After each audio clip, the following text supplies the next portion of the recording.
Salut, salut, salut. Attendez, j'ai mis trop d'huile. Allez, je ne me suis pas maquillée aujourd'hui. Bon, j'espère que là, on est bien placé. Ah, mais merde, après, il va commencer à me suivre, lui. Ouh. Ok, d'accord, d'accord. Donc, on va l'enlever. Alors, mes sœurs. Attendez, avant de faire cette vidéo, de la tourner, je vais à nouveau prier. C'est vrai que j'ai beaucoup prié pour tourner cette vidéo, mais bon, c'est jamais trop, hein. On peut prier autant de fois qu'on veut, selon moi, pour que Dieu me guide et m'accompagne, pour qu'il me guide aussi dans mes paroles, parce que je sais que des fois, c'est plus moi qui parle, je le sais, c'est lui. Même les conseils que je vous donne et tout, quand ça me prend, j'arrive plus à m'arrêter, il faut que je vous le dise. Donc voilà, je vais faire ma petite prière et je vous reviens. J'ai mon insecticide parce qu'en fait, à la maison, il y a beaucoup de mouches. Bon, depuis que j'ouvre moins les fenêtres, il y en a moins. Je comprends pas parce normalement, dans mon appartement, à partir d'une certaine heure, pardon, les mouches, elles partaient quand il commençait à faire nuit. Et du coup, j'attendais qu'elle parte et je refermais vite pour pas que les moustiques rentrent. Mais ici, j'ai beau attendre, elle reste clouée, je sais pas pourquoi. Bon, j'ai pris des notes. J'ai pris beaucoup de notes pour ne rien oublier en fait. Pour ne rien oublier parce que je considère que là, dans mon histoire, chaque détail compte. Ce qui s'est passé dans ma vie dernièrement, je savais que c'était pas normal. Et encore une fois, Dieu m'a montré que ce n'est pas normal. Enfin, Dieu m'a montré que ce n'était pas normal. Et voilà. Donc, je vais d'abord vous parler un petit peu de mon passé, hein, voir un petit peu comment j'ai commencé à prier. Alors moi, il faut savoir que j'ai commencé à prier en 2013-2012 avec mes grandes cousines. Hein. Elles allaient à l'église tous les dimanches et du coup, on avait pris cette habitude d'y aller. Voilà, au début j'y allais par effet de groupe, mais une fois arrivée à l'église, vraiment j'étais inspirée, j'étais à fond, j'aimais ça, je me sentais vraiment là où il fallait être. Ensuite, en 2014, j'ai perdu mon grand frère, il avait 18 ans, moi j'avais 15 ans du coup, et ma mère, elle était anéantie. Elle était anéantie, j'arrivais pas à la voir comme ça, c'était très dur pour moi. Je priais comme ça, mais c'était pas aussi profond, mais quand même, je ressentais le Seigneur, j'arrivais à ressentir ces choses-là. Je faisais déjà des rêves, mais en fait, avant, je ne les travaillais pas. Je faisais des rêves, je voyais des choses. Même avant que mon frère décède, une semaine avant, j'avais rêvé que mon père était dans un cercueil. Je pensais que c'était mon père, mais à cet âge-là, je ne savais pas que je pouvais le dire à mes parents. Je sais pas, j'ai vu ça, j'ai eu peur. Je me suis dit mince le matin, mais je ne me suis pas dit que voilà, ça pouvait arriver ou que ça pouvait tomber sur quelqu'un d'autre.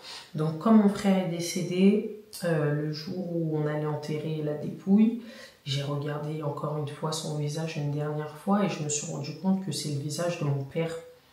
C'est celui que j'avais vu une semaine avant dans mes rêves. En fait, comme le corps avait décomposé, il paraissait un peu plus vieilli, sa peau elle avait foncé et mon père est très foncé, donc je pensais que c'était lui. Mais voilà, donc je commençais déjà à avoir quelques signes. Ensuite, ma mère faisait beaucoup venir des pasteurs à la maison. Un jour, j'avais même un problème de mari de nuit. Après ça, les djinns amoureux, je vous ai fait une story time dessus, donc je vous laisse la regarder. Et par la suite, ma mère est retournée chez les catholiques parce qu'en fait, elle est devenue folle à un moment donné. Elle vous fera son témoignage un jour, si Dieu le veut. Elle est d'accord, elle m'a juste dit qu'il faut un peu de temps. Mais sinon, elle n'a pas du mal à en parler.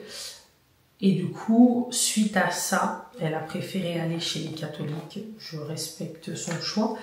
Et ça fait qu'elle me ramenait aussi à la cathédrale. Moi, je disais que je préférais les églises protestantes, évangéliques et tout. En fait, c'est pas qu'elle me forçait, mais c'est qu'elle avait perdu mon frère et il lui restait que moi, on faisait tout ensemble. Donc elle voulait que j'aille à l'église avec elle. Donc j'y allais avec elle et Mike, parce que c'était... bon, il est décédé en 2014, j'ai rencontré Mike en 2016. Voilà, c'était en 2016, on accompagnait ma mère à l'église et tout. Et moi, j'ai continué ma voie, j'allais à la cathédrale, mais je savais que je priais Dieu.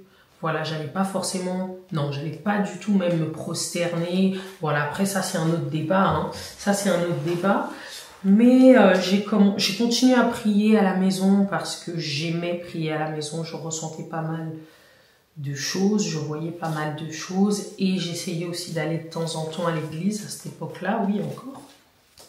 C'est vraiment quand j'ai eu les enfants que j'y allais de moins en moins, voire plus du tout, mais j'y pensais, voilà, Dieu m'appelait.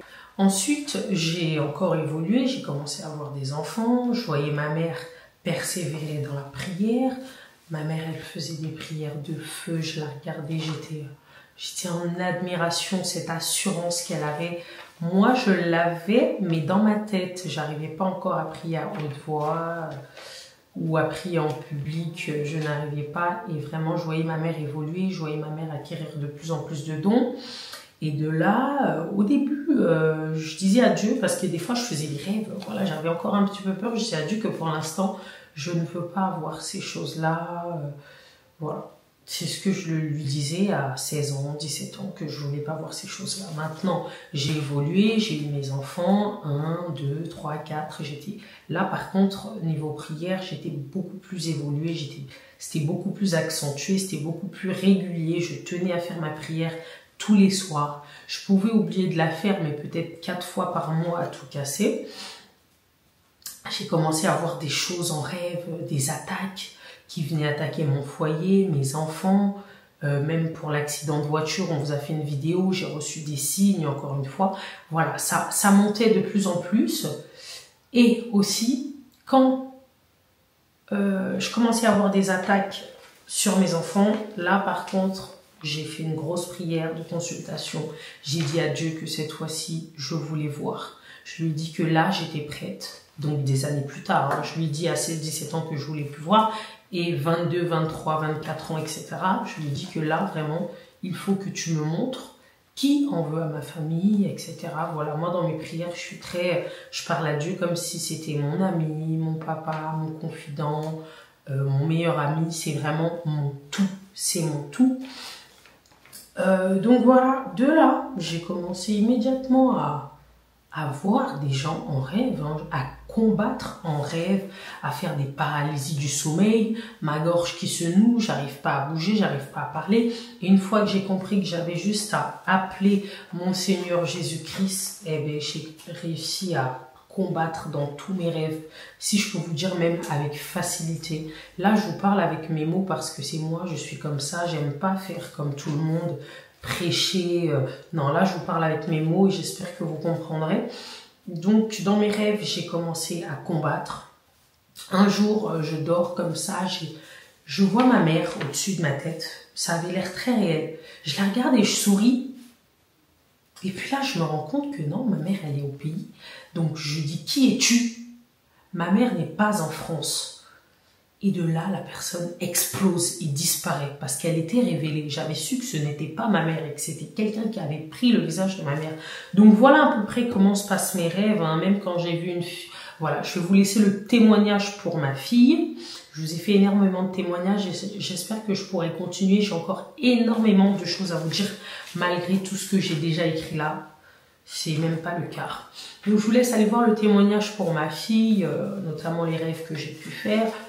Sinon vous écrivez Anna BRZ témoignage.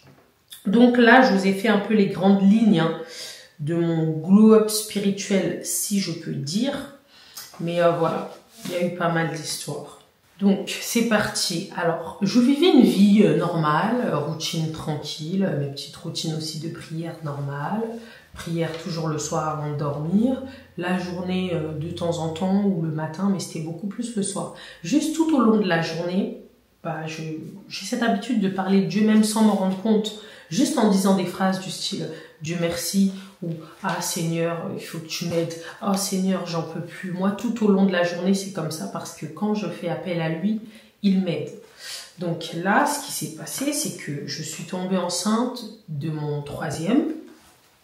Tout se passait bien, hein. On avait un appartement 2 chambres, mais on s'est dit, c'est pas grave. On avait pour projet de partir dans peut-être 3 ans, voilà, 2-3 ans. J'ai eu mon 3e, on s'est dit, bon, c'est pas grave. Ça commençait à devenir un peu plus restreint au niveau de l'appartement, mais les pièces étaient quand même espacées, donc je m'en foutais malgré tous les commentaires sur Twitter. Oui, 3 enfants dans un 2 chambres. Alors moi, j'ai jamais fait attention à tout ça, je savais ce qui était bon pour moi. On ne manquait pas de faim, certains n'ont pas de toit, donc je me suis dit, Anna, tu les laisses parler. Donc j'ai eu mon 3e et tout s'est bien passé. Après avoir eu mon 3e, 2 mois après, j'apprends que je suis enceinte du 4e. Alors là, j'étais dévastée. J'étais vraiment dévastée et je vous ai fait une vidéo dessus d'ailleurs. J'ai longuement réfléchi. Je me suis toujours dit dans ma vie que je n'allais jamais avorter. Parce que avorter, c'est tuer un enfant. La Bible nous dit, Dieu nous connaissait avant même que nous soyons dans le ventre de notre mère. Et si je peux faire une petite parenthèse, on en reparlera dans une autre vidéo si vous voulez. Tous les enfants avortés ou fausse couche, je ne sais pas comment le dire, ou morts naturellement, voilà, dans le ventre ou autre, sont des êtres et ils sont dans le monde spirituel si vous n'êtes pas au courant. Donc n'hésitez pas à prier pour ces enfants-là parce que c'est vos enfants. Certains diront que je raconte des bêtises, mais c'est pas grave. Moi, je me suis bien renseignée. C'est une petite parenthèse, on fera une vidéo globale là-dessus. Vous pouvez me donner plus d'informations en commentaire parce que moi, c'est tout ce que je sais, qu'ils sont dans le monde spirituel.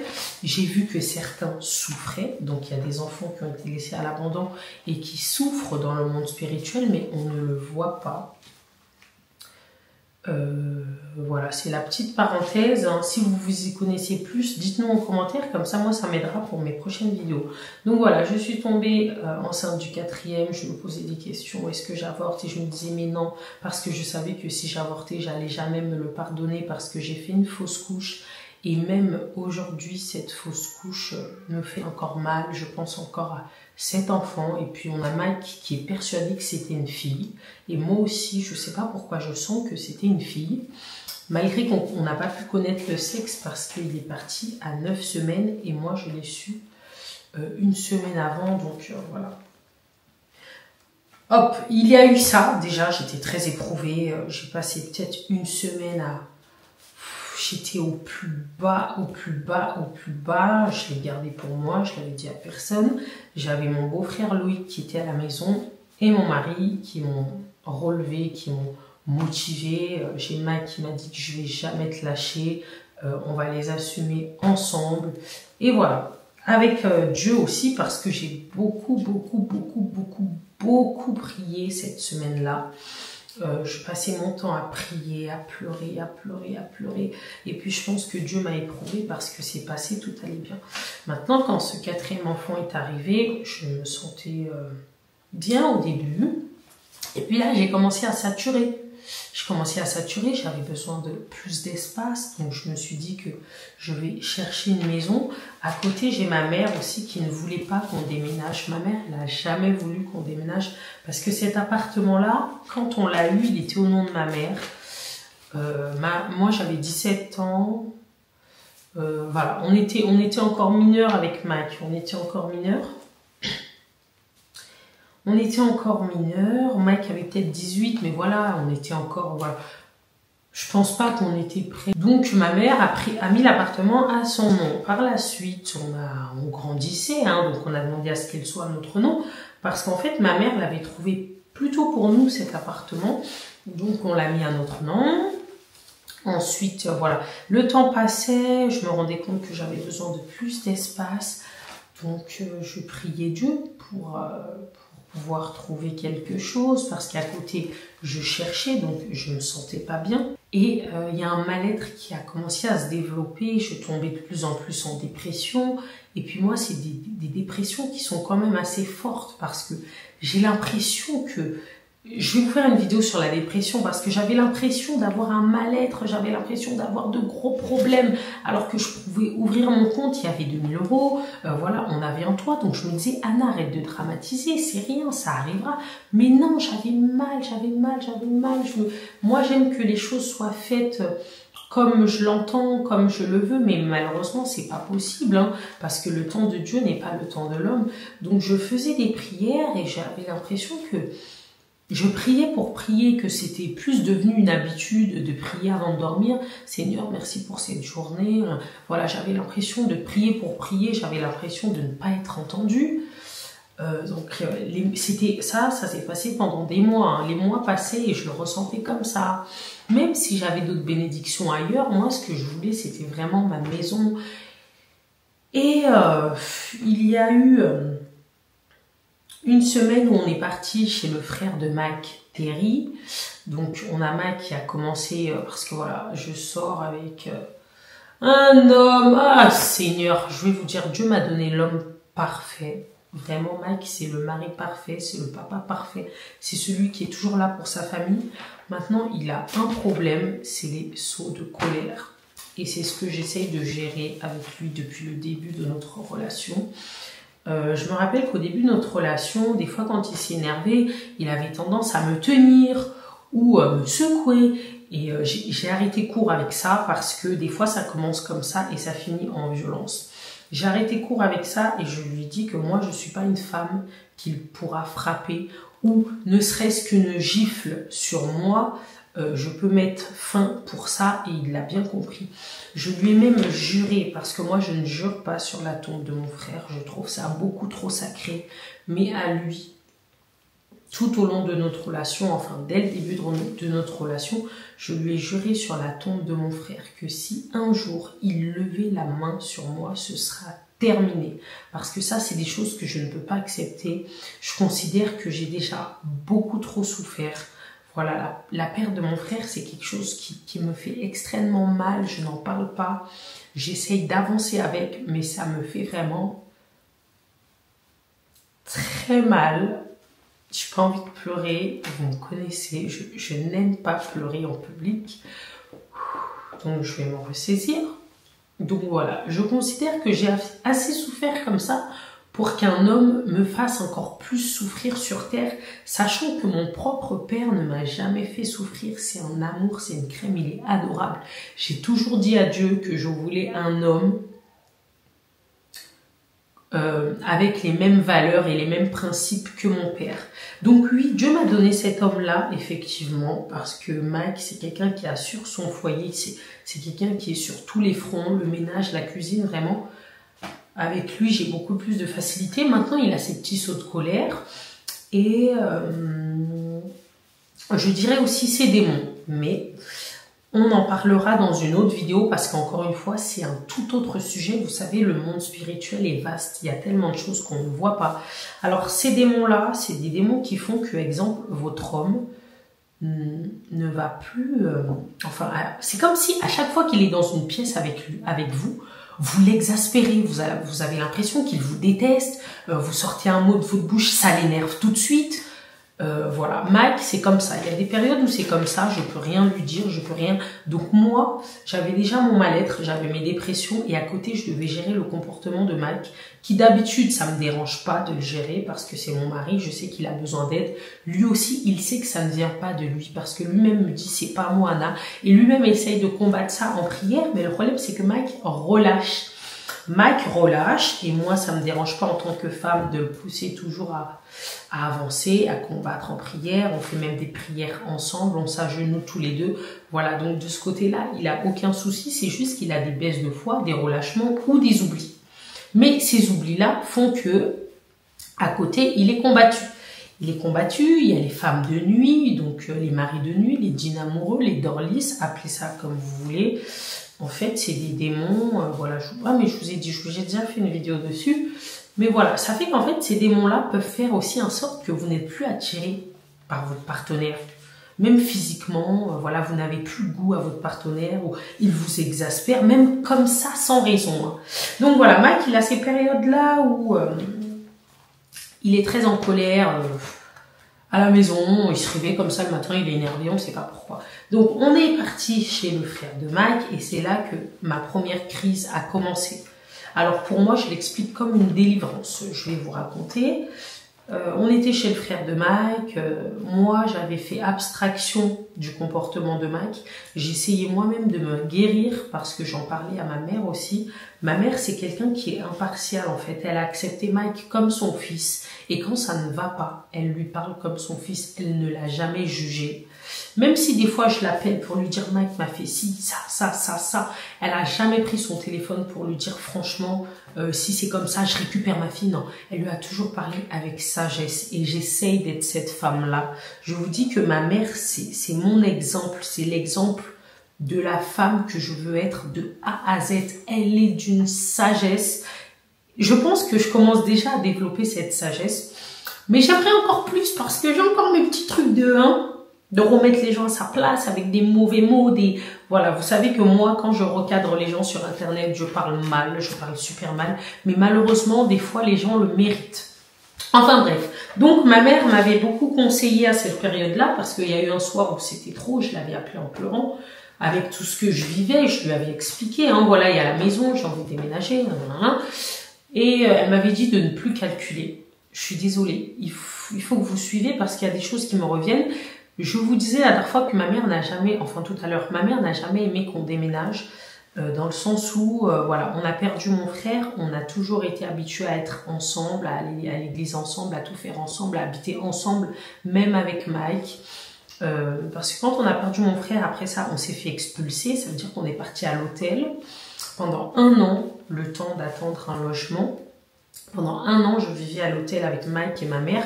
Moi, elle était plus au pays, voilà, elle faisait ses allers-retours. Donc, j'étais beaucoup plus avec Mike. Et ma pauvre maman dormait par terre pour nous laisser dormir sur le lit. Voilà, on a vraiment une histoire. Elle l'a pris comme fils. Ma mère, limite, elle considère que Mike, c'est mon frère aussi, à la fois. Quand il fait n'importe quoi, elle appelle, elle lui dit « Pourquoi tu fais ça à ta sœur ?» Et dès lors où elle lui dit ça, Mike, il est tout de suite, il est pas bien, il sait, il connaît son rôle, il sait. Donc, ma mère n'a jamais voulu qu'on déménage. Donc, quand j'ai eu Johnson, j'ai voulu déménager, hein, mon premier. Elle nous disait non, restez, moi je suis jamais là, l'appartement est pour vous, etc. Quand j'ai eu mon deuxième, pareil et tout, nanana.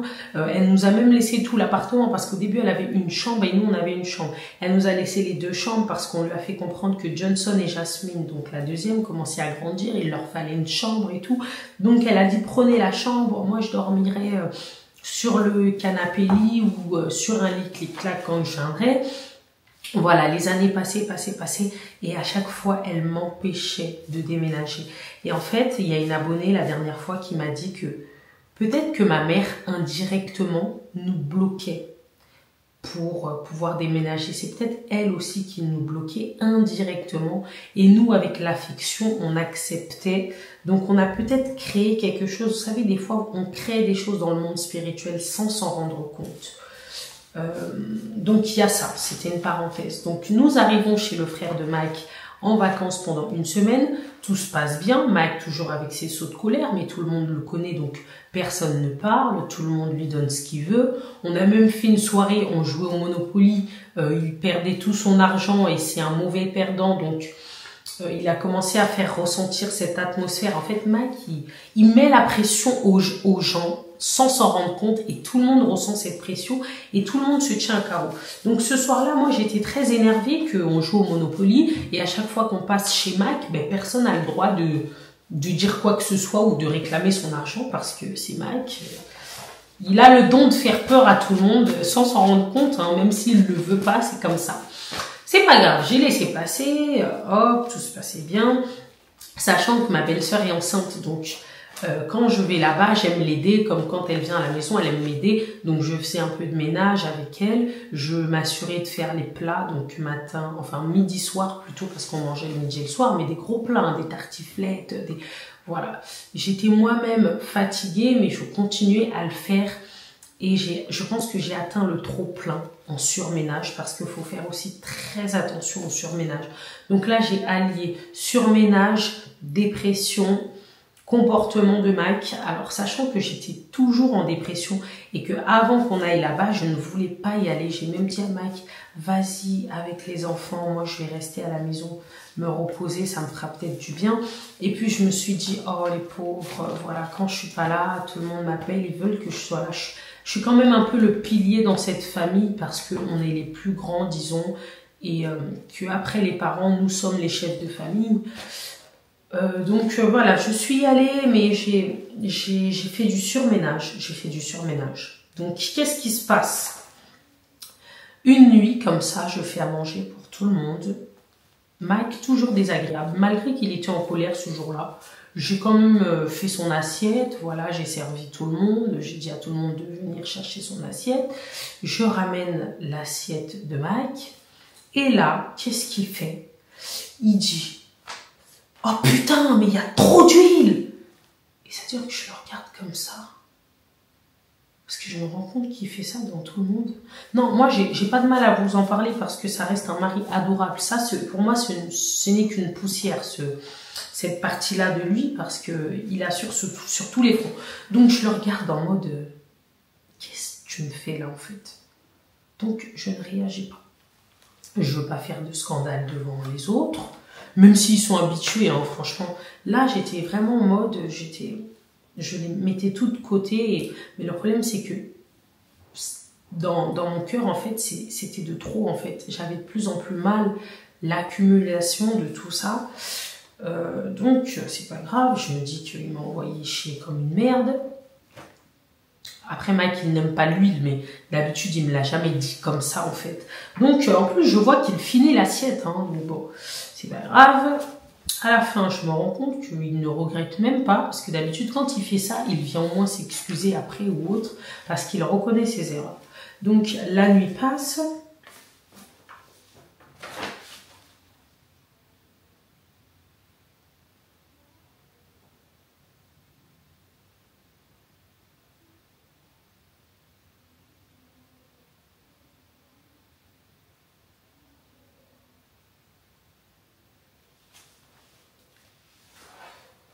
Donc là, qu'est-ce qui se passe? Je vais dans ma chambre pour dormir et là,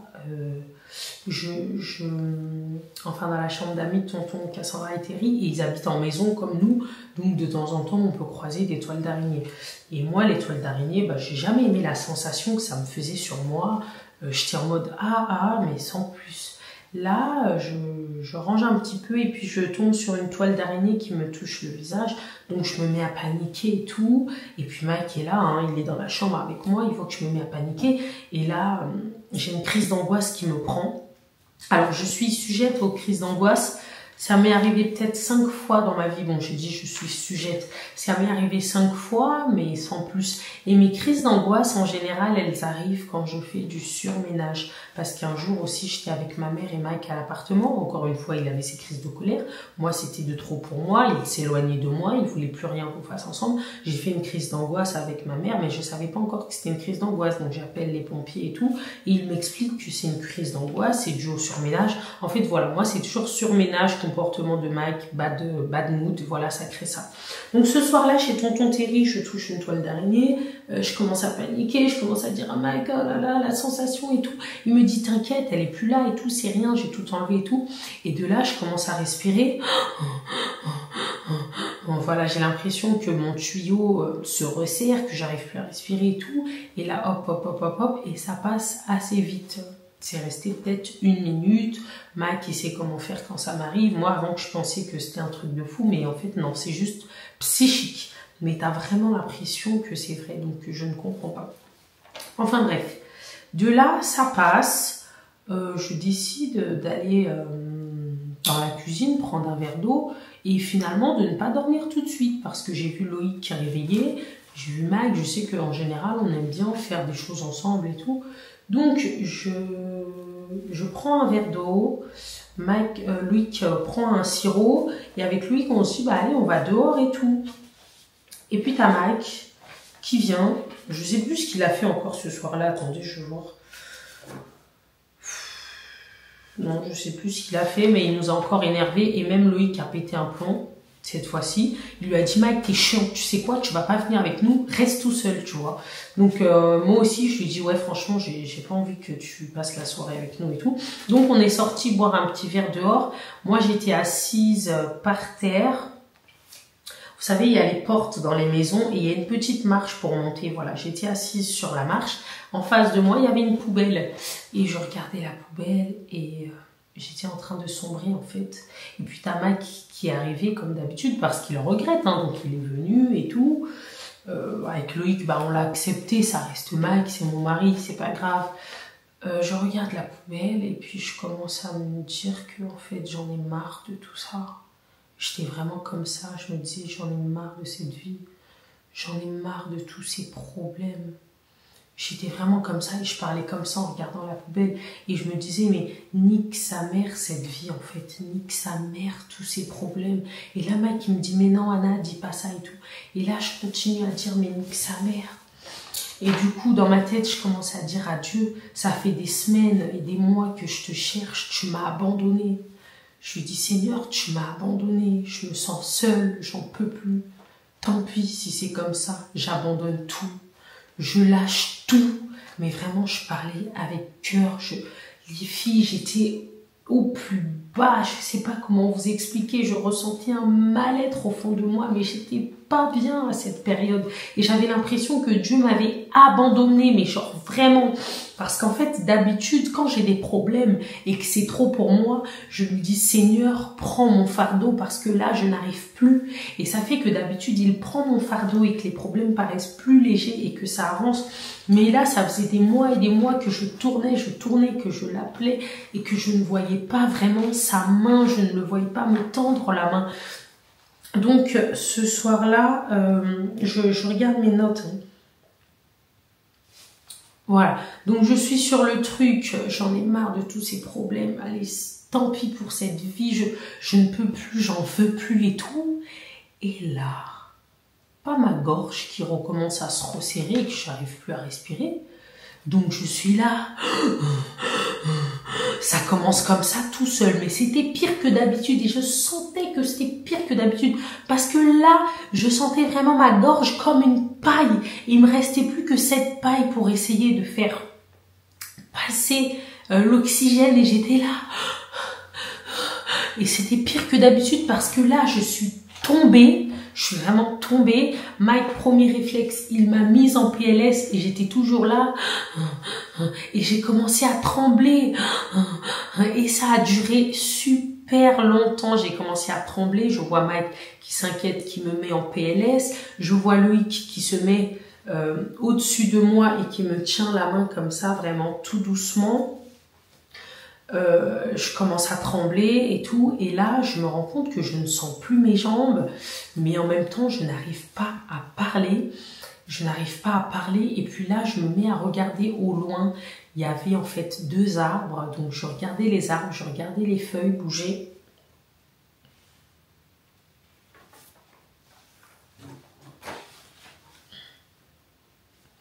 Alors voilà, moi j'étais vraiment en train d'agoniser à regarder les arbres au fond.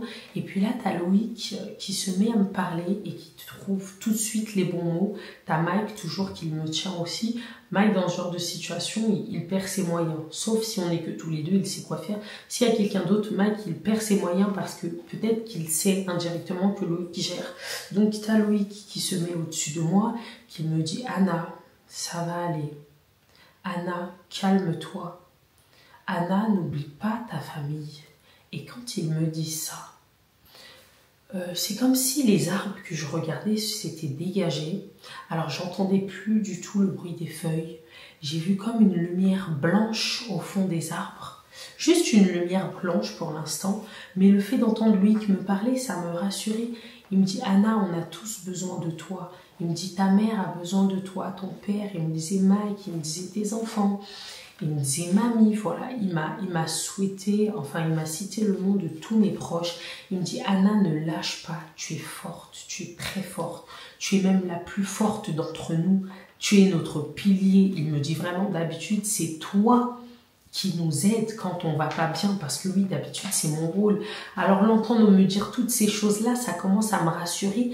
Je respire de mieux en mieux, mais je tremble toujours et je ne sens toujours plus mes jambes, mais j'arrive à respirer. Moi aussi, je respire et il me dit, respire, Anna, je respire, je respire, je respire. Et là, il me dit, pense à tes enfants. Regarde tes enfants, comment ils sont heureux avec toi. Il me dit, Anna, tu es la meilleure des mamans, tu es une super bonne maman. Et là, quand il me dit ça, au loin, je vois en fait tous mes proches défiler dans cette lumière blanche, mais que avec des sourires. Donc j'ai vu ma mère, j'ai vu mes beaux-frères, j'ai vu les enfants, et je me disais, mais qu'est-ce qui se passe? Je suis en train de mourir, je vois mes dernières images, mais non, je me sentais bien. Donc je vois tout ça et tout, lui continue à me parler. Et puis là, lui qui se rend compte que je regarde vers une direction. Donc je sens sa tête regarder la direction, et je continue à regarder cette direction, il n'y avait plus d'image. Mais d'un coup, j'ai eu cette envie de tendre ma main. J'ai tendu ma main pour m'accrocher en fait. Et c'est comme si cette main, alors je sentais que je la tendais à Dieu en fait. J'ai tendu ma main, mais vraiment je suis restée comme ça. Tu vois, quand Dieu dit abandonne-toi à moi, vraiment là je me suis abandonnée à lui. Voilà, ça s'est passé très calmement et tout. J'ai fait ça et tout. Lui, il me disait c'est bien, respire. J'étais comme ça. J'étais comme ça et je sentais quelque chose. Je sentais limite Dieu tendre sa main de l'autre côté et prendre ma main. C'est inexplicable. Et quand ça s'est terminé, j'ai enlevé ma main. Je suis revenue en PLS et là, lui, qui m'a dit, est-ce que tu penses que tu peux te relever, Anna? Et je lui dis oui, mais sur le moment, je savais que je n'allais pas réussir à me relever. Il me dit, est-ce que tu peux te relever? Je lui dis oui, parce que ça, c'est le côté Anna forte, en fait. Moi-même, quand j'arrive plus, je veux forcer pour y arriver et c'est la force mentale. Mais des fois, il faut lâcher prise. Il faut lâcher prise. Donc, je lui dis oui. Donc, les deux garçons essayent de me relever. Et là, perte d'équilibre. Impossible de tenir sur mes jambes. Je ne sais pas ce qui s'est passé ce soir-là, mais c'était impossible pour moi. Donc, Mike, il me prend. Il me tient, vous savez, comme on tient sa mariée. Voilà, comme ça, il me porte. Il me ramène sur le canapé. Et là, premier réflexe, parce que c'était juste incroyable, j'envoie un message à ma belle-sœur Ashley, donc la petite sœur de Mike. Je lui raconte tout ce qui vient de se passer. Mais les filles, mes doigts n'arrivaient pas à arrêter de tapoter. Même moi, je ne sais plus ce que je lui ai dit ce soir-là. Je ne savais même pas ce que je lui disais, mais je lui racontais ce qui venait de se passer. Et du coup, t'as Mike qui me parlait, qui me demandait est-ce que tu veux un verre d'eau, est-ce que tu veux ceci. J'arrivais à parler avec lui répondre et en même temps écrire mon message pour Ashley parce qu'il fallait que je sauvegarde ce moment pour ne jamais l'oublier, pour voir encore une fois Dieu m'a tendu la main parce que je savais sur ce moment-là que c'était Dieu. Parce que sachez que quand Mike m'a posé sur ce canapé, j'étais aussi légère qu'une plume. Donc le côté dépression, le côté migraine, le côté mal de tête, je n'avais plus tout ça, j'étais apaisée. Donc une fois que j'ai fini d'envoyer ce message, je suis restée allongée sur le canapé une bonne quinzaine de minutes à regarder le plafond, mais juste à être bien. En fait, j'étais juste bien. Et même à un moment, Mike est venu me voir, il m'a dit, tu veux que je te ramène dans la chambre? Je lui ai dit non parce que j'étais bien, donc je suis restée là 15 minutes. Et puis là, j'ai senti comme un électrochoc dans mes jambes et j'ai capté que je pouvais à nouveau marcher. J'ai pas voulu solliciter d'aide, je me suis levée directement pour voir si mes jambes fonctionnaient parce que je disais à Mike, mais si je peux plus marcher et tout, ça c'est quand j'étais allongée, il me disait mais non, t'inquiète, il m'a rassurée et tout. Donc quand j'ai senti mes jambes, je me suis levée, je suis partie en direction de la chambre. Je me suis allongée et encore une fois, j'étais bien, j'étais apaisée. j'ai regardé mes enfants, parce que c'était la chambre d'amis, donc j'avais dormi avec les 4 enfants. J'ai regardé les grands, j'ai regardé les bébés. Et je me suis dit, il faut que je reste forte pour eux. Et encore une fois, j'ai regardé le plafond. Et là, il y a une musique qui revenait dans ma tête, une louange que j'écoutais souvent, mais que je n'avais plus dans mon téléphone. Je suis allée écouter cette louange, comme ça, hein, par hasard. Elle m'est venue comme ça en tête. Et en fait, dans cette louange, plusieurs fois, en gros, ça disait « Tends ta main au Seigneur, le Seigneur te tendra sa main en retour. » Et en fait, je me suis rendu compte qu'avec ce que j'ai fait pendant la crise, là, je devais juste tendre ma main encore plus et avoir confiance. Et j'ai trouvé ça étonnant que de toutes les louanges, c'est celle-ci que j'ai eu envie d'écouter. Donc, j'ai écouté ma louange pendant 30 minutes. J'étais bien. Alors, l'atmosphère, en fait, je ne sais pas comment vous le décrire. Je pense que certains nous diront en commentaire, vous avez peut-être ressenti cette atmosphère plusieurs fois dans votre vie. J'étais bien pendant 30 minutes, j'ai dormi, je me suis réveillée le lendemain et d'habitude quand je me réveillais, eh bien, la dépression, la migraine arrivait tout de suite au réveil.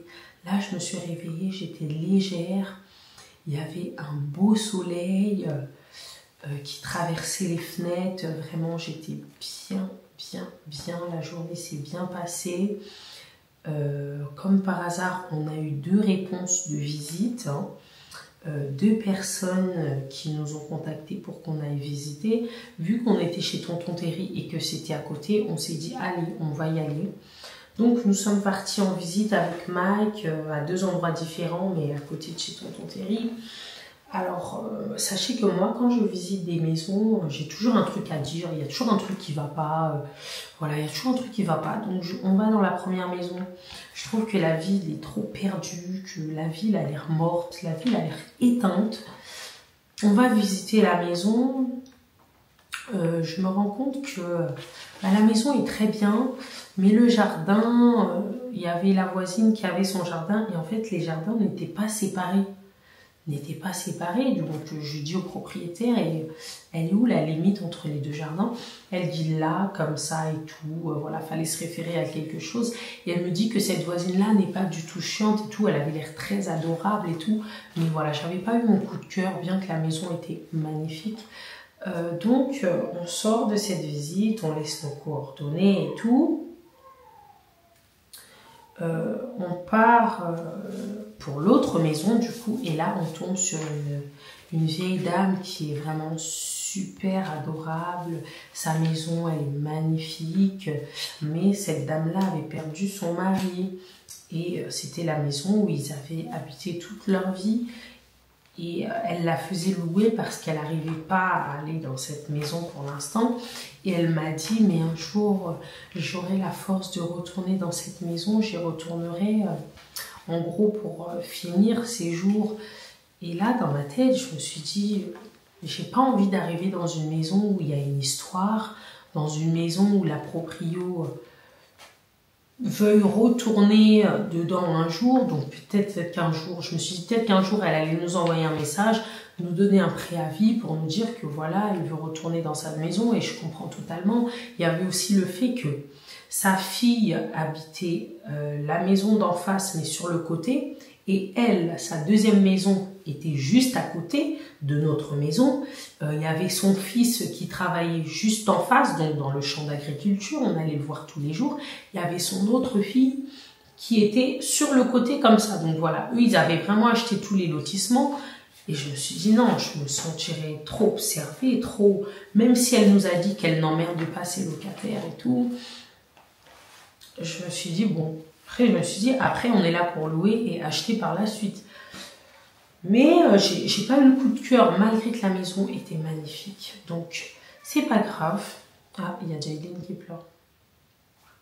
Donc, après avoir visité, moi, d'habitude, quand je visitais, j'étais tout de suite pressée d'avoir une réponse. Mais là, depuis cette délivrance, je prenais les choses en mode zen. J'ai même dit à Mike, c'est pas grave Mike, si on n'a pas la maison pour l'été, c'est pas grave. Les enfants feront la rentrée ici comme ils ont l'habitude. Et puis si jamais on trouve une maison en cours de route, on partira. Alors qu'avant ça, dans ma tête, c'était inconcevable. C'était vraiment, on doit déménager pour l'été. Je veux pas que les enfants fassent la rentrée ici. Voilà, donc je me mettais trop de pression. Là, j'ai lâché prise et j'ai dit à Mike, c'est pas grave. Je me suis rendu compte qu'on avait un toit, qu'il y avait beaucoup d'autres problèmes dans le monde. Et en fait, j'ai accepté ma situation parce que c'était pas la plus déplorable. Je me rends compte que on n'a jamais manqué à manger, qu'on est bien, donc c'est pas grave. Les semaines passent, je suis toujours plus légère. Là, je fais la rencontre de Chance Habitat. Donc, Chance Habitat, c'est une fille. Je fais la rencontre d'une fille qui aide dans la recherche de logement. Voilà, donc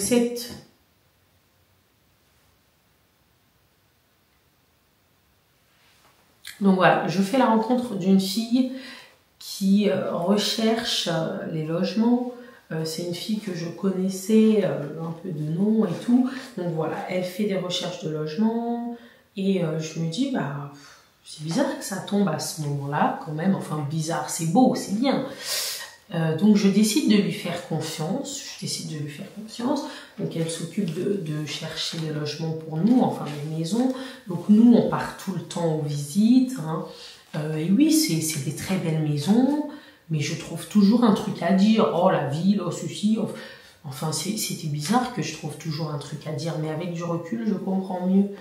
Donc voilà, on avance avec Chance, ça se passe bien, on fait des visites rapidement, on attend la réponse des locataires, enfin des bailleurs, pardon. Et un autre jour, par la grâce de Dieu, comme ça, je reçois un mail de Snapchat qui me disent que je peux retrouver mon tout premier compte Snapchat avec 70 000 abonnés. Ah oui, parce que je vous ai pas dit, pendant les mois où j'étais en dépression, j'ai eu des coups. J'ai perdu mon compte Snapchat sans pouvoir le récupérer. Voilà, donc moi j'étais abattue. Donc après ma délivrance, j'ai Chance Habitat qui nous cherche des biens. Je retrouve mon Snapchat, gloire à Dieu. Je me dis mais c'est incroyable, Donc encore une fois, je dis merci Seigneur. Je suis quand même surprise. Je pensais ne jamais le retrouver. J'avais accepté de ne jamais le retrouver. Et j'avais accepté de recommencer à zéro, de repartir de zéro, parce que c'est quand même... voilà, on s'en rend pas compte comme ça, mais un Snapchat où tu as tes milliers d'abonnés qui te suivent, c'est quand même le fruit de ton travail, c'est quand même le fruit de tes efforts, bien que je sois naturelle. Voilà, c'était quand même sur des années, ça fait des années que j'étais sur ce Snapchat. Donc le fait de le récupérer, franchement, j'ai trouvé ça bien et tout. Et là... vous savez, moi, quand je fais mes démarches, je le garde pour moi. Donc là, je me suis dit, alors, est-ce que je dis à mes abonnés que je suis en recherche d'une maison, que allez, cette fois-ci, je suis vraiment à fond, ou est-ce que je le garde pour moi? Parce que moi, quand je fais un projet, je ne le dis pas forcément, je le fais et après, j'en parle. Donc, non, je ne l'ai pas fait directement. C'est une semaine après... Parce qu'en fait, ça m'a travaillé toute la semaine. Je me disais, j'ai même dit, Seigneur, est-ce que je demande à mes abonnés s'il n'y a pas quelqu'un qui loue une maison? Mais je ne l'ai pas fait, je ne sais pas pourquoi. Alors que moi, quand d'habitude, j'ai envie de faire quelque chose, je le fais directement. Mais maintenant, je marche mon esprit, j'écoute vraiment mon esprit. Si mon esprit me dit de faire ci, je le fais. S'il n'est pas tant pressé que ça de le faire, je laisse aussi. Donc, une semaine après, je mets juste un post où je dis... si vous connaissez des secteurs calmes, pas trop loin du 91, voilà, à 1h30 maximum, n'hésitez pas à me faire part et tout. Et puis là, je reçois un message d'une fille qui me dit « Coucou Anna, si tu veux, moi, mon propriétaire a plein de maisons, pardon, il loue plein de maisons dans tel secteur et tout. » Et en fait, avec son nom, je pensais que c'était une amie à moi. Parce que si c'était une abonnée, en fait, tout ça, c'est Dieu. Si c'était une abonnée, si je savais que c'était une abonnée qui m'avait dit ça, je lui aurais dit merci et tout, voilà. Donc moi, je croyais que c'était... Enfin, je lui aurais dit merci, mais je n'aurais peut-être pas accepté cette aide parce que... voilà, je suis comme ça. Mais étant donné que je pensais que c'était mon amie, parce qu'elles avaient le même nom et que... Je l'ai suivi en retour, donc logiquement, pour moi, c'était mon ami. Je lui ai dit, bah, écoute, moi, franchement, là, c'est bon, j'en ai marre de mentir sur ma situation, sur les papiers, sur les revenus. Donc, je lui dis, je lui parle comme si c'était mon ami. Hein. Je lui dis, tu sais quoi, là, je préfère que tu ailles franc jeu. Dis directement à ton proprio que voilà, tu me connais bien, j'ai 4 enfants, tu sais comment je m'occupe de mon foyer. Voilà, moi, je pensais que c'était mon amie d'enfance. Je pensais que c'est à elle que je parlais. Je lui disais, tu lui dis que voilà, on est youtubeur, qu'on n'a pas forcément de fiche de paye, mais qu'on a notre récapitulatif, pardon, qu'on peut prendre à l'URSSAF. Voilà, dis-lui la vérité. Je lui parle vraiment comme si c'était mon ami, vas-y franc jeu. Et s'il est d'accord, tu me dis. Et pour moi, la réponse allait être non. Je m'attendais à ce que ce soit non. Parce que des proprios, j'en ai vu. Des proprios, il y en a à qui on a dit qu'on était youtubeur. Mais non, ça ne passait pas. Plus de réponse, voilà. Donc, j'étais encore prête, encore une fois, à ce qu'ils me disent non. Et puis là, elle me dit, d'accord, il demande si tu as la garantie Visale. Et du coup, je prends ça un peu plus au sérieux. Je me dis, mais attends, je dis oui, j'ai la garantie Visale et tout. Et de là, les choses se font et tout. On programme une première visite. Et après avoir programmé la visite, je me rends compte que c'était pas mon amie. La fille à qui je parlais n'était pas mon amie. Alors que j'étais grave à l'aise. En fait, je lui ai dit des choses que je n'aurais jamais dit à une go de la team. Parce que voilà, j'ai cette pudeur, j'ai ce truc, j'ai cette gêne. J'ai vraiment cette gêne. Et là, je me dis, c'est peut-être Dieu qui a fait en sorte que je pense que c'était mon ami. Et c'est surtout Dieu qui l'a envoyé sur mon chemin. Donc, une fois que je me rends compte que c'est pas elle, je me dis, mais attends, tu sais, je pensais que tu étais une amie et tout. Donc, je la remercie encore plus que je n'ai remercié mon amie. Je lui dis merci, peut-être grâce à toi, ma vie va changer, ma situation va changer. Je commence à lui dire, Dieu va te le rendre fois 1000 et tout. Voilà, on parle avec elle et tout. Donc là, le proprio me propose un loft. Il me dit que c'est un loft, c'est un ancien entrepôt qui a été rénové jeune. C'était un 100 mètres carrés. Moi, je me dis que 100 mètres carrés, ça va, c'est bien, ça me va. Ça me va parce que l'appartement, c'était un 87 mètres carrés. Je me dis, allez, 100 mètres carrés.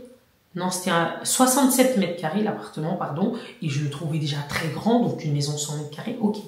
Mais le fait que ce soit un entrepôt, ça me perturbait un petit peu. En plus, il nous a dit qu'il n'y avait pas de jardin.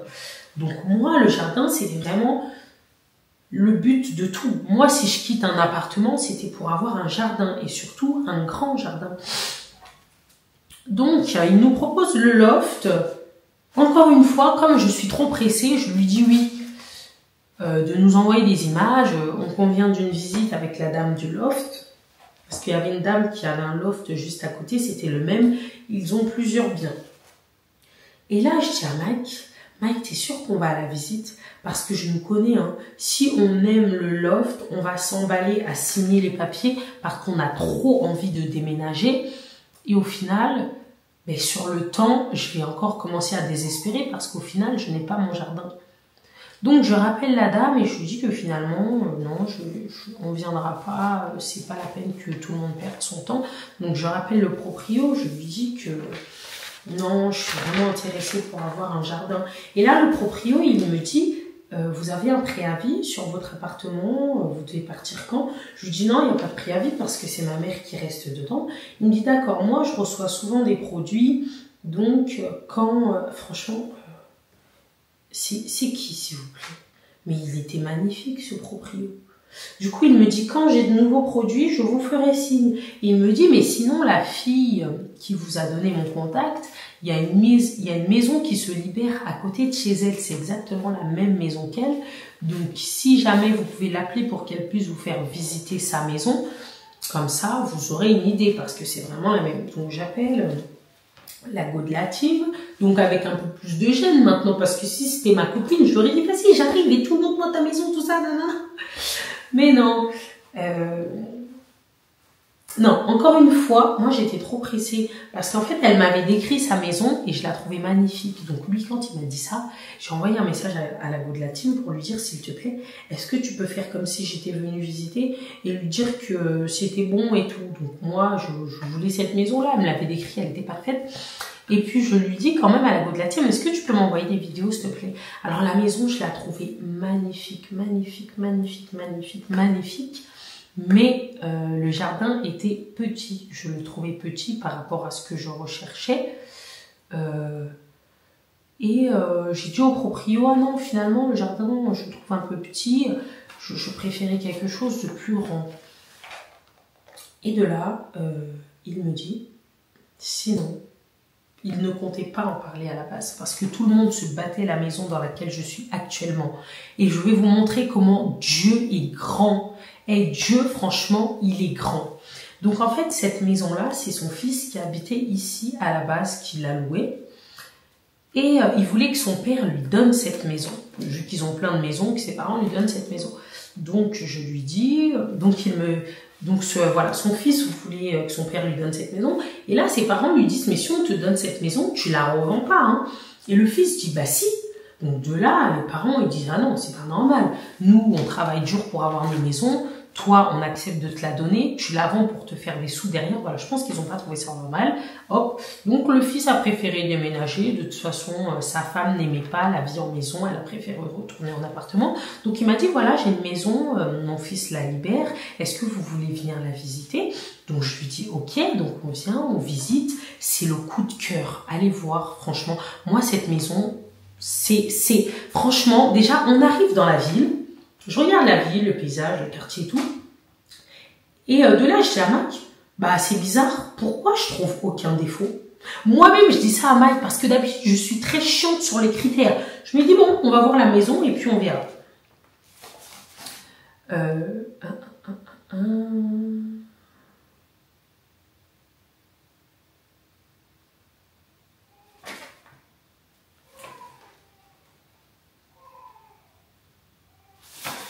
Désolée, je regarde si je vous ai tout dit. Hein. Vous voyez, j'ai même pas besoin de lire. Ok. Waouh. Ok. Ok, je vous ai tout raconté. Vous voyez, c'est ancré dans ma tête. Je suis désolée, je vais pas faire de montage. Ça va être trop long après.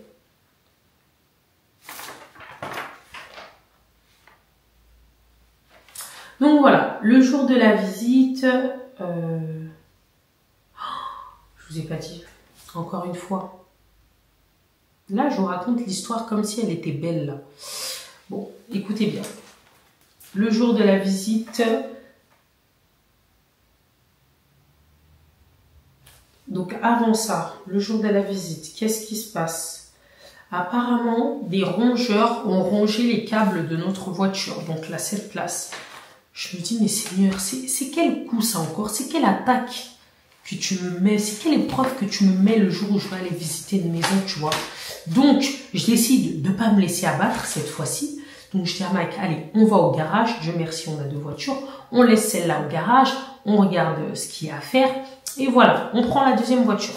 Donc, le garagiste commence à analyser la voiture. Je lui dis, je veux uniquement que vous réparez les câbles qui ont été coupés parce que je savais qu'il y avait un autre problème de clim ou de je sais pas quoi. Et voilà. Donc, le monsieur fait le devis. Le devis est à 1500 €. Je dis à Mike, mais Mike, pourquoi le devis il est à 1500 € alors que moi, je leur ai dit de réparer que le truc de 400 €. Mike, il me dit non, t'inquiète. Donc, on part en visite et tout. Et là, déjà, on arrive dans la ville. Alors, j'aime beaucoup. Franchement, je vois aucun défaut. Je trouve même ça bizarre de ne voir aucun défaut. Donc, on arrive, le proprio très gentil, très souriant. Ah non, même pas. Je vous raconte des bêtises. On appelle le proprio, on lui dit qu'on est devant. Il me dit, ah ben rentrez, c'est ouvert. Moi, j'arrive un peu plus tard. Waouh. Une visite zen. Parce que je vous explique comment ça se passait les autres visites. Cette maison était faite pour nous. Les autres visites se passaient comment? T'arrives, vous êtes 5 familles, t'as une référente et on vous dit, allez visiter la maison. Et voilà, tu visites. Max, Jaline! Donc voilà, tu visites. Si tu aimes bien, tu inscris ton nom.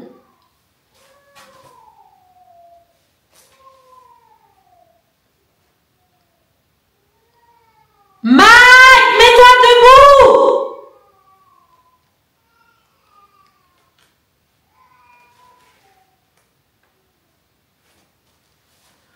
Donc voilà, vous pouvez être 5 familles là, comme ça, dans la même maison, tout serré, vous visitez. Donc vous essayez de vous projeter, vous entendez les autres aussi se projeter. Donc voilà, c'était décourageant, mais c'est pas grave, on fait avec. Ou alors, tu viens, tu visites avec une proprio, enfin t'essayes de déambuler dans les pièces, t'as la proprio qui te suit derrière. Voilà, pas très cordial, je trouvais. Donc là, le fait qu'ils nous disent rentrer, visiter et tout, moi j'arrive plus tard. J'ai trouvé ça vraiment super bien. On était avec Johnson, lui il était à fond. Il me semble qu'on était avec Jasmine aussi la première fois. Donc voilà, on a visité la maison, c'était le coup de cœur. Les pièces, elles étaient immenses. Dieu m'a même donné plus que ce que j'avais demandé. Il m'a donné plus que ce que j'avais demandé. Petite parenthèse, il y a le fait que ce soit une maison à étage. Et moi, toutes les maisons que je cherchais, c'était des maisons de plein pied. Parce que les escaliers, je me disais qu'avec les enfants, c'est peut-être chiant pour le ménage et tout. Sachant qu'il y a quelques années, j'avais prié Dieu pour savoir si je pouvais continuer à m'exposer sur les réseaux sociaux. Parce que des fois, les gens me disaient, oui, préserve-toi, préserve les enfants et tout. Donc, j'avais besoin de la réponse de Dieu. Est-ce que c'est mal? Est-ce que pour lui, c'était mal que je sois sur les réseaux avec les enfants? J'avais besoin de savoir. Donc, cette nuit-là, il m'avait répondu en rêve.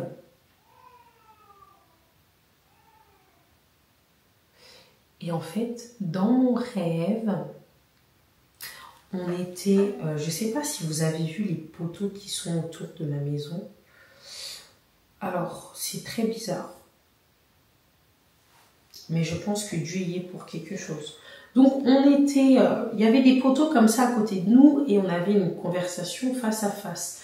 Il était très grand de taille, il avait quelque chose de blanc et moi, je voyais uniquement un buste avec une canne et une barbe et je savais que c'était Dieu. Donc, dans ce rêve-là, je lui pose la question ouvertement. Je lui dis, Seigneur, est-ce que je peux continuer à m'exposer sur les réseaux sociaux? Parce que moi, si tu me dis d'arrêter, j'arrêterai immédiatement.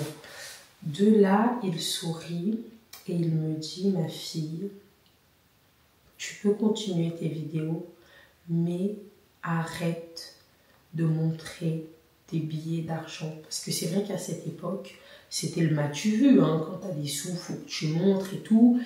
Et dès lors où il m'a dit ça, je me suis dit, ok, d'accord. Et ensuite, il m'a dit, si tu écoutes tous les conseils que je te donne, voici ce qui t'attend. Et quand j'ai tourné ma tête, j'ai vu une grande maison, 2 étages, toute blanche. Et franchement, je peux vous jurer qu'à chaque fois que je marche sur le trottoir à l'extérieur de la maison, j'ai l'impression d'être à l'endroit où j'étais dans mon rêve. Parce qu'après, tu as l'estrade là de la maison, il y avait l'espace, donc la cour, et tu as la maison à étage, 2 étages, et c'est exactement la même vision. Donc déjà, il y a ce point-là. Donc on visite la maison, tout se passe bien et tout. Et vient les sujets qui fâchent. Il nous dit, alors déjà, j'aimerais savoir, est-ce que vous êtes intéressé par cette maison? On lui dit, ah oui, nous, on est très emballés, nous, on est à fond et tout. Moi, je pensais que tout allait glisser comme sur des roulettes. Et il me dit, alors moi, j'ai bien compris votre situation, vous êtes youtubeur, etc. Maintenant, ma femme, elle a d'autres dossiers.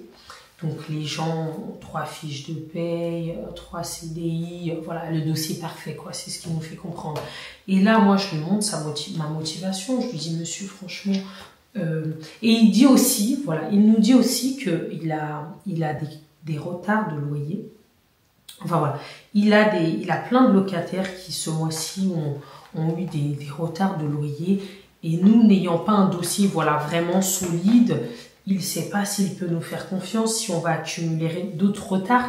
Et de là, je lui dis franchement, monsieur, on a 4 enfants, on est très responsable, on a toujours bien géré notre foyer, bien géré nos finances, bien gérer nos factures. Je lui dis, on fait toujours des économies, on fait constamment des économies, on a toujours des économies. Et de là, il me dit, ah bon, vous faites beaucoup d'économies, vous avez des économies actuellement? Je lui dis oui. Il me demande combien et je lui dis 5 000 €. Et de là, il nous dit, est-ce que vous serez d'accord pour payer 5 mois d'avance? Et je regarde Mike parce que je me rends compte que oui, on avait 5 000 € ce mois-ci, mais j'ai fait n'importe quoi avec. Donc, début du mois, ma mère m'a demandé 400 €, je lui ai envoyé. Vraiment à l'aise, hein. Je ne me doutais pas que j'allais signer un bail quelques temps plus tard. Il y a aussi le fait que il y avait la régule de l'appartement qui était arrivée à 500 €, j'avais payé la facture, donc voilà, ça a commencé à baisser la note, et en fait, il allait nous manquer 2 000 € dans les 5 000 que je lui avais dit. Mais moi, je sais pas ce qui m'a pris, je lui dis oui, on a 5 000 €. Il nous a dit, est-ce que vous serez prêt à payer 5 mois de loyer? Donc sur le moment, je lui dis oui, sachant qu'il me manque 2 000 €. Le loyer était à 1 200 €. Donc, je lui dis oui. Ensuite, je lui dis, par contre, est-ce que vous pouvez me laisser une semaine?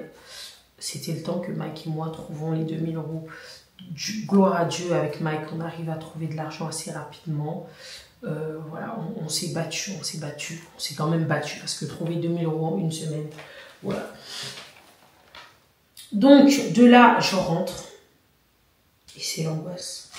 Parce que je commence à dire à Mike, j'ai dit oui au monsieur, mais on va faire comment? Sachant que la voiture elle est au garage, il faut payer aussi la voiture.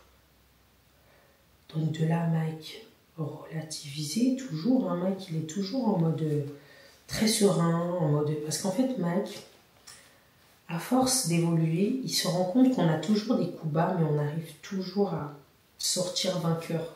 Donc Mike, il est toujours dans ce truc-là de winner, dans ce truc-là de on va y arriver. Donc il me rassurait et tout, je commence à appeler ma mère. Ma mère aussi, elle me rassure, elle me dit t'inquiète, on va tous se serrer les coudes, on va les trouver.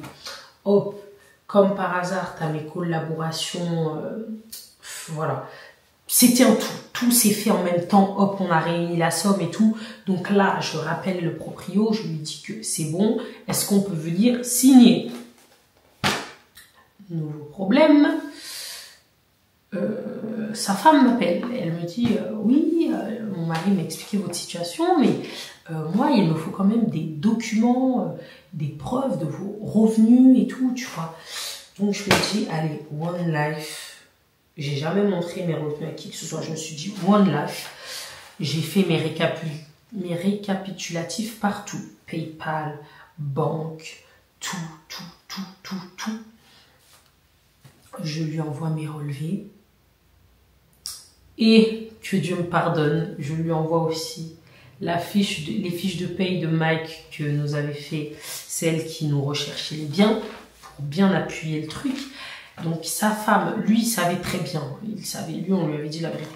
Donc sa femme, elle dit, ah, c'est bien, il y a un CDI et tout. Et ensuite, elle voit les revenus, et elle dit, ah, mais d'accord et tout, tu vois, elle te dit d'accord, tout ça. Hein. Donc, on convient d'un autre rendez-vous pour, on s'est dit qu'on va faire une pierre deux coups. Donc, pour la remise des clés, pour signer le bail et pour la remise de l'argent, parce qu'il y avait une partie qu'on avait en espèces, une partie qu'on avait virée. Moi, ce qui me plaisait avec cette maison et ces proprios-là, c'est que je savais qu'un jour, je pourrais l'acheter. Et le proprio, lors de la première visite, nous avait demandé aussi si ça nous intéressait d'acheter. Donc, je lui ai dit, ah oui, nous, c'est le but, hein, franchement, c'est le but. Donc, voilà, on convient du rendez-vous, on arrive chez eux, c'est magnifique, franchement. Ils ont une maison et leur bureau, leur agence est sur une baie vitrée juste à côté de leur maison.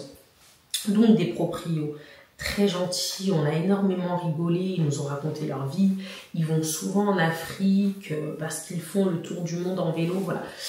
Ils sont très gentils et tout. On remet l'argent, on établit le bail.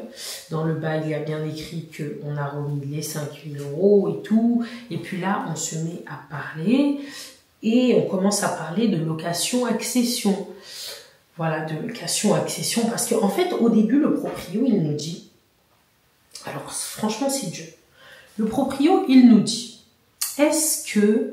Oh non, il nous dit, par contre, les gens dans le village, dites-leur que vous êtes propriétaire directement. Et je lui dis, d'accord, bah nous, ça ne nous dérange pas et tout. Et il nous dit, parce que tout le monde voulait cette maison. Il nous explique qu'il y a le patron, par exemple, de son fils qui voulait absolument cette maison et qu'ils ont bon rapport avec lui et que du coup, ils lui ont dit que la maison était vendue. Alors, je me dis, pourquoi ils nous ont donné la maison à nous alors qu'ils avaient des gens de leur entourage qui voulaient cette maison? Ma mère, elle m'a dit parce que c'est Dieu. Sachant que avant ça, je disais à ma mère, il y a plein de gens qui veulent la maison et tout. Ma mère, elle m'a dit, t'en fais pas, Anna. Si Dieu a dit que la maison était pour vous, cette maison sera pour vous. Donc c'est vrai que cette phrase m'a mise en confiance et tout. Donc voilà, quand on signe le truc, on parle de ça et tout. Et je lui dis, mais ça tombe bien parce que justement, moi, j'allais vous parler d'une location-accession. Après, il me dit, ben oui, voilà, on part sur une location-accession. Après, il me dit, ben de toute façon, c'est le cas, on est bien sur une location-accession, là. Et moi, on n'en avait jamais vraiment parlé avec lui. Et du coup, ça me prend de court et je lui dis, oui, c'est exactement ça, on est sur une location-accession. Donc, de là, on part sur une location-accession, chose que j'avais même pas prévue. Donc, vous voyez comment Dieu fait les choses. J'aurais pris une maison ailleurs, ça n'aurait pas été bon, en fait. Donc voilà, on part sur ça et tout, sur la location-accession, gloire à Dieu, c'est génial, on signe les papiers, tac, tac, tac, on est bien, ils retiennent les loyers d'avance, tout est bon, ils nous remettent les clés, mais les travaux ne sont pas finis parce qu'ils tenaient à nous refaire la peinture, ils tenaient à bien mettre la maison. Moi je trouve que ça va, c'est déjà bien ce qu'ils ont fait, sachant qu'ils ont plein d'autres maisons derrière, parce que il y a des gens sur internet qui trouvent toujours des défauts. Oui, pourquoi ils vous ont pas fait ci, ça, je trouve pas ça normal parce qu'il n'y avait pas de cuisine. Oui, pourquoi ils vous ont pas mis de cuisine? Au bout d'un moment, ils ont peut-être 40 maisons, c'est bon, moi je suis très simple, la cuisine je la ferai, moi je suis bien chez moi, vraiment. Dieu merci. Dieu merci. Donc voilà, tout se passe bien. On reprend les clés, voilà, on commence à faire le déménagement, tout se passe bien, tac, tac, tac. On commence à faire les premiers barbecues dans le jardin, bonne ambiance et tout. Je me suis fait critiquer parce qu'on dormait sur des matelas au début, alors que moi j'avais besoin de venir ici pour être sûre de vouloir rester ici. J'avais besoin de découvrir la ville, j'ai découvert l'école magnifique. Encore une fois, ce que je vous dis, c'est que cette maison, c'est Dieu qui l'avait prévue pour nous. Vous savez pourquoi? D'habitude, à chaque fois qu'on allait visiter une maison, je regardais sur mon téléphone les magasins dans les environs, les écoles. Là, les gars, j'avais rien regardé. Si je me serais retrouvée dans un trou perdu, moi, j'ai déjà signé les papiers, j'ai même pas vu s'il y avait une école.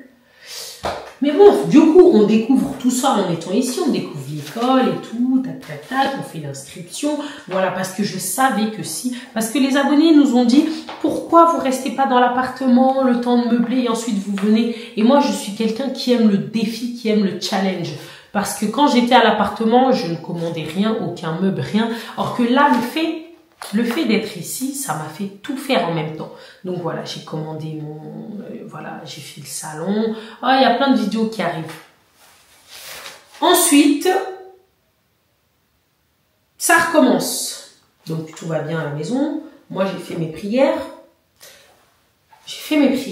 Mais alors j'ai fait des prières d'autorité quand je suis arrivée dans cette maison.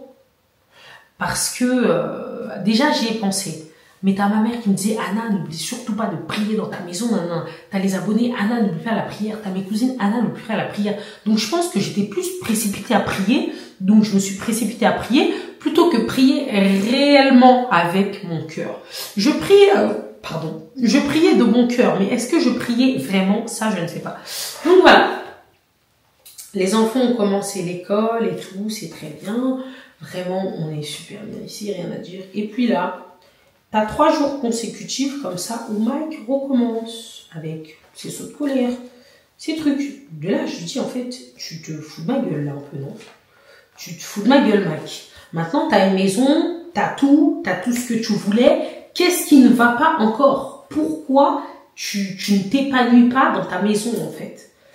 Donc, les problèmes avec Mike recommencent. Je décide de ne pas calculer. Loïc aussi devient exaspéré. Loïc, il nous aide beaucoup. Quand on a emménagé, il est venu pour nous aider. Voilà, les premiers mois, il est là. Bon, là, ça fait qu'un mois qu'on est là. Hein. T'as Mike qui recommence avec ses crises. Donc, je ne le calcule pas pendant une semaine. Et là, je prie Dieu.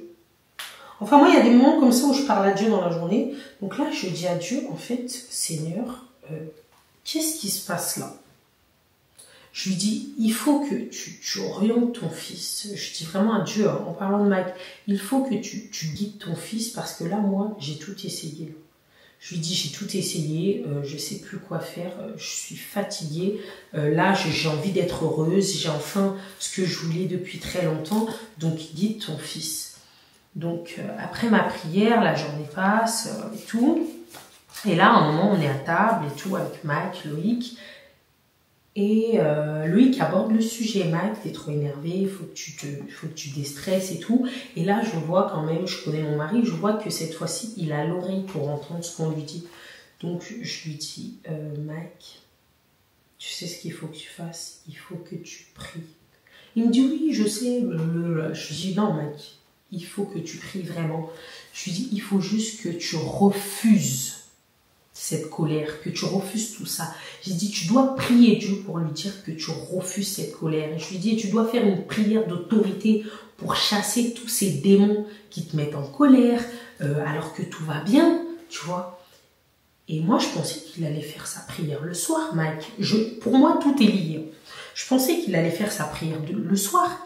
Et là, je vois Mike à table qui se met comme ça. Et il était vraiment trop mignon. Il dit, Seigneur, je veux que tu m'aides. Et il répète ce que je lui dis. Il dit, je refuse. Et du coup, là, je lui donne des petits mots-clés qui pourront l'aider. Et il dit, Seigneur, je veux être heureux dans cette maison avec ma famille. Je veux pas de saut de colère. Il a dit, et je refuse. Et il a dit, et à tous ces démons, je vous chasse au nom de Jésus. Il lui a dit, je ne suis pas comme ça, c'est pas moi. Il a juste dit ça. On a continué à manger tranquillement. Et en fait, pendant 2 jours, Mike, il était super bien. Vraiment, pendant 2 jours, il n'était pas du tout en colère. Franchement, ça s'est super bien passé. Et du coup, 2 jours après, encore une journée où ça se passe bien et tout. Je fais à manger, là vient le soir. Mike et moi, ça fait longtemps qu'on n'avait pas eu de rapport, enfin longtemps, une semaine où il était en colère. Parce que oui, moi quand il fait ça, moi je le comprends pas, donc je peux pas suivre. Parce que Mike, des fois, il est en colère, le soir, il me réclame, voilà ce que vous savez, je lui donne, et le lendemain, il est toujours en colère, donc en fait, moi, je me dis trop bonne, trop conne, donc je coupe. Donc là, je vois que ça fait 2 jours qu'il est bien et tout. Donc, je vois en plus qu'il avait fait la prière à table, ça m'avait fait plaisir. Donc, je décide de m'ouvrir, de lui laisser une chance. Donc, ce soir-là, alors ne voyez pas le côté sexuel, je vous le dis. Parce que c'est ce soir-là où j'ai reçu le baptême du Saint-Esprit. Là, on rentre dans le réel. Je vous ai raconté tout ça parce que tous les détails étaient importants. Là, on rentre dans le réel. Donc ce soir-là, on consomme notre oignon et c'était magique. Vraiment, c'était magique. Je vous le dis, c'est des choses qu'on n'avait jamais ressenties. Alors déjà, oh, les mouches. Bon, elle est partie. Alors, en fait, ce qui se passe, c'est qu'en fait, on consomme notre oignon. Et une fois qu'on a fini, on se sentait tellement bien. Mais en fait, on avait encore ces palpitations et tout. On a souvent les palpitations, mais celle-là était différente de celle qu'on avait d'habitude. Et Mike, il me dit, mais Anna, qu'est-ce qui vient de se passer et tout. Et je lui dis, mais Mike, franchement, je comprends pas, mais qu'est-ce qui se passe et tout. Et je lui dis, je pense que là, c'était l'amour charnel, tu vois. Et on se met à parler de Dieu. Je lui dis, Mike, tu sais que faire l'amour, parce que il y a l'impudicité dans la Bible et il y a aussi les rapports avec son conjoint, son partenaire, ce n'est pas sale de consommer son union avec son partenaire. Ça devient compliqué quand tu appliques l'impudicité, c'est-à-dire coucher de gauche à droite, coucher hors mariage. Alors moi j'ai très souffert de ma période où je couchais hors mariage. On va vous faire une vidéo avec Mike où on va vous parler du petit vœu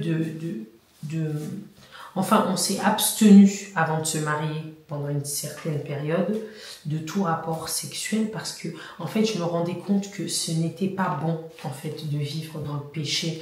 Voilà, j'avais déjà 2 enfants hors mariage et le fait de continuer à coucher avec lui sans avoir de projet de mariage, j'ai dit stop. Mais je vous expliquerai tout ça dans une autre vidéo.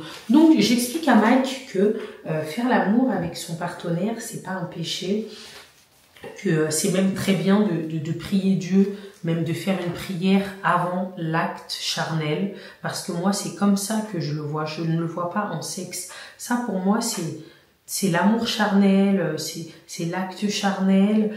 Donc voilà, j'explique ça à Mike comme ça en vite fait, hein. Après le rapport on était super bien et tout, donc moi je me rhabille vite fait et tout, tu vois.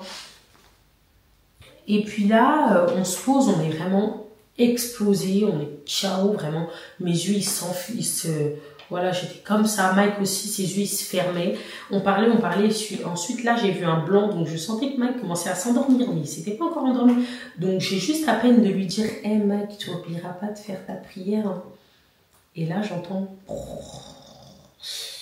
voilà, il ronflait, et de là je rigole, et je parle à haute voix, hein, je rigole, et je regarde le plafond encore une fois et je dis « Seigneur, c'est pas grave, je ferai la prière pour lui. » Parce que j'étais déjà fière de lui, j'étais déjà fière des efforts qu'il faisait. Donc de là, attachez vos ceintures, on y vient. De là, je commence ma prière dans ma tête. Des fois, je prie à haute voix, des fois, je prie en chuchotant et beaucoup de fois, je prie dans ma tête. Donc, je commence à prier dans ma tête, donc je fais ma prière habituelle. Seigneur, merci beaucoup pour cette journée, merci de nous avoir donné le souffle de vie.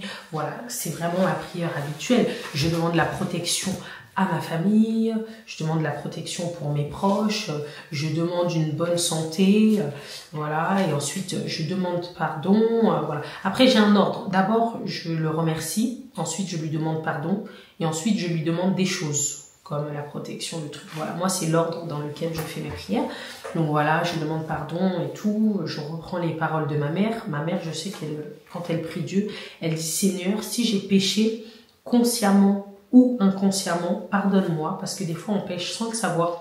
Elle dit, Seigneur, si j'ai péché en parole ou en pensée, pardonne-moi. Donc voilà, je répète toujours ces phrases quand je prie. Je trouve ça important, là je vous en parle, j'en ai des frissons. Voilà, moi c'est comme ça, quand je prie, j'ai des frissons qui commencent à venir. Donc je fais ma petite prière d'habitude. Et là, je sais pas ce qui me prend. Parce qu'en fait, je priais, je regardais le plafond, je priais dans ma tête, je regardais le plafond. Et là, je vois la maison. Et du coup, d'un coup, j'ai envie de faire une prière d'autorité, tu vois. Et moi, j'aime les prières d'autorité. Franchement, j'aime ça. Parce que ça m'a protégée de tellement de choses. De là, dans ma tête, je commence à prier. Je commence à dire, Seigneur, je prends autorité sur cette maison. Je commence à dire, tout esprit qui est dans cette maison ne fera pas long feu. Je commence à dire, Seigneur, je prends autorité sur chaque coin de cette maison. Je commence à dire, c'est Dieu. Alors, ma prière n'a pas été longue. Écoutez bien. Écoutez bien. Je vais la refaire.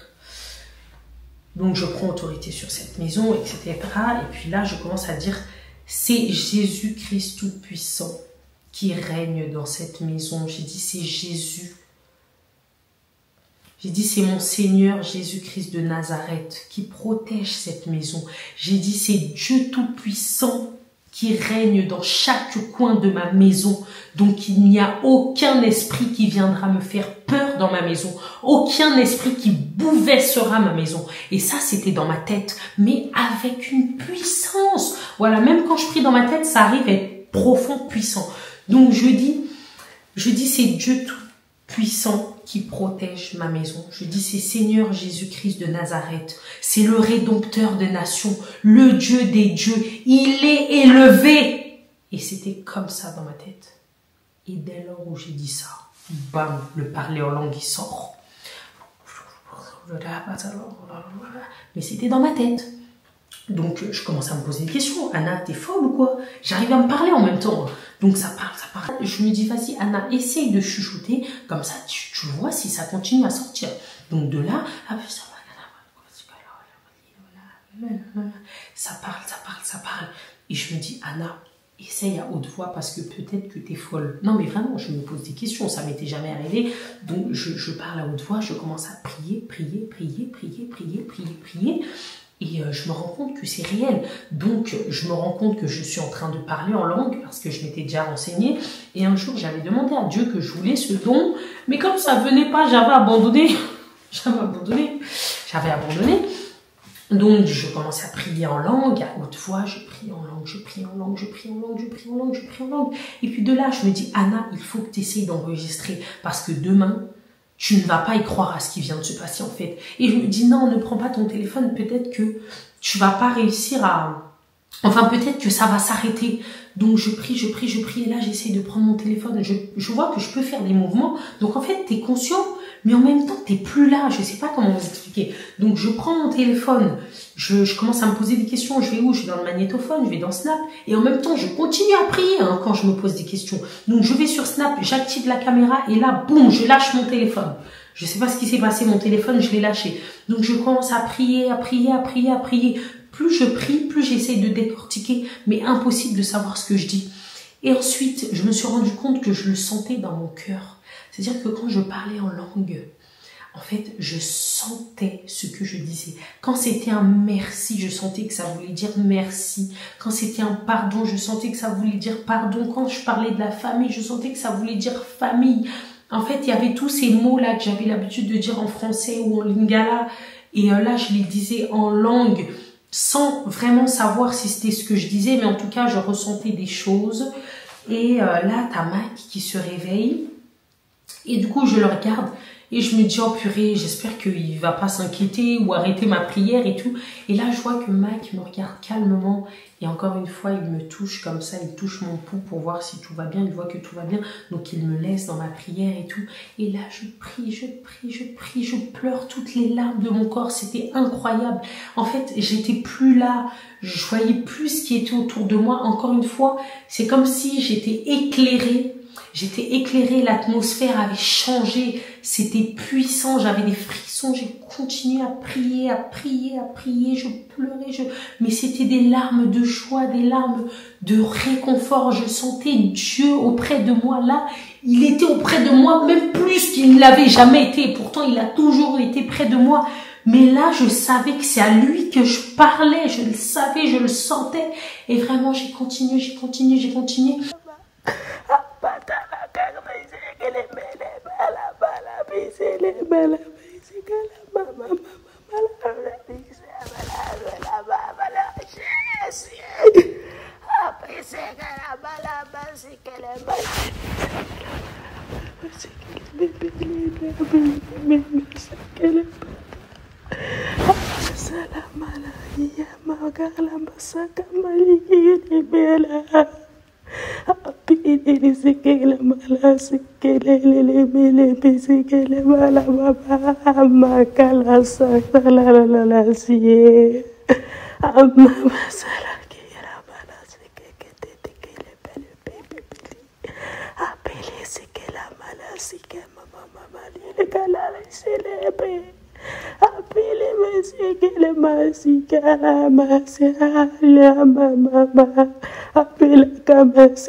Así que la papa la pila mañana me dice así la mamá marica la mica la cuesa amala si mala amala si mala amala si mala Et ensuite, ça s'arrêtait tout doucement et j'ai su quand ça allait s'arrêter. Et là, ça s'est arrêté et j'ai senti une atmosphère paisible, vraiment encore plus paisible. Alors quand je suis rentrée dans cette maison, déjà, j'avais pas peur, je sentais que ici j'étais bien. Mais là, c'était encore mieux. Et la première chose que j'ai dit à Mike, c'est oh, Mike, je viens de prier en langue. Mike, je crois que j'ai reçu le baptême du Saint-Esprit. Et du coup, il me dit, je sais, je t'ai entendu et tout. Et il me dit, Anna, c'est bizarre, j'ai l'impression que il y a une atmosphère légère dans toute la maison. Et du coup, je lui dis, mais je suis pas folle, je ressens la même chose et tout.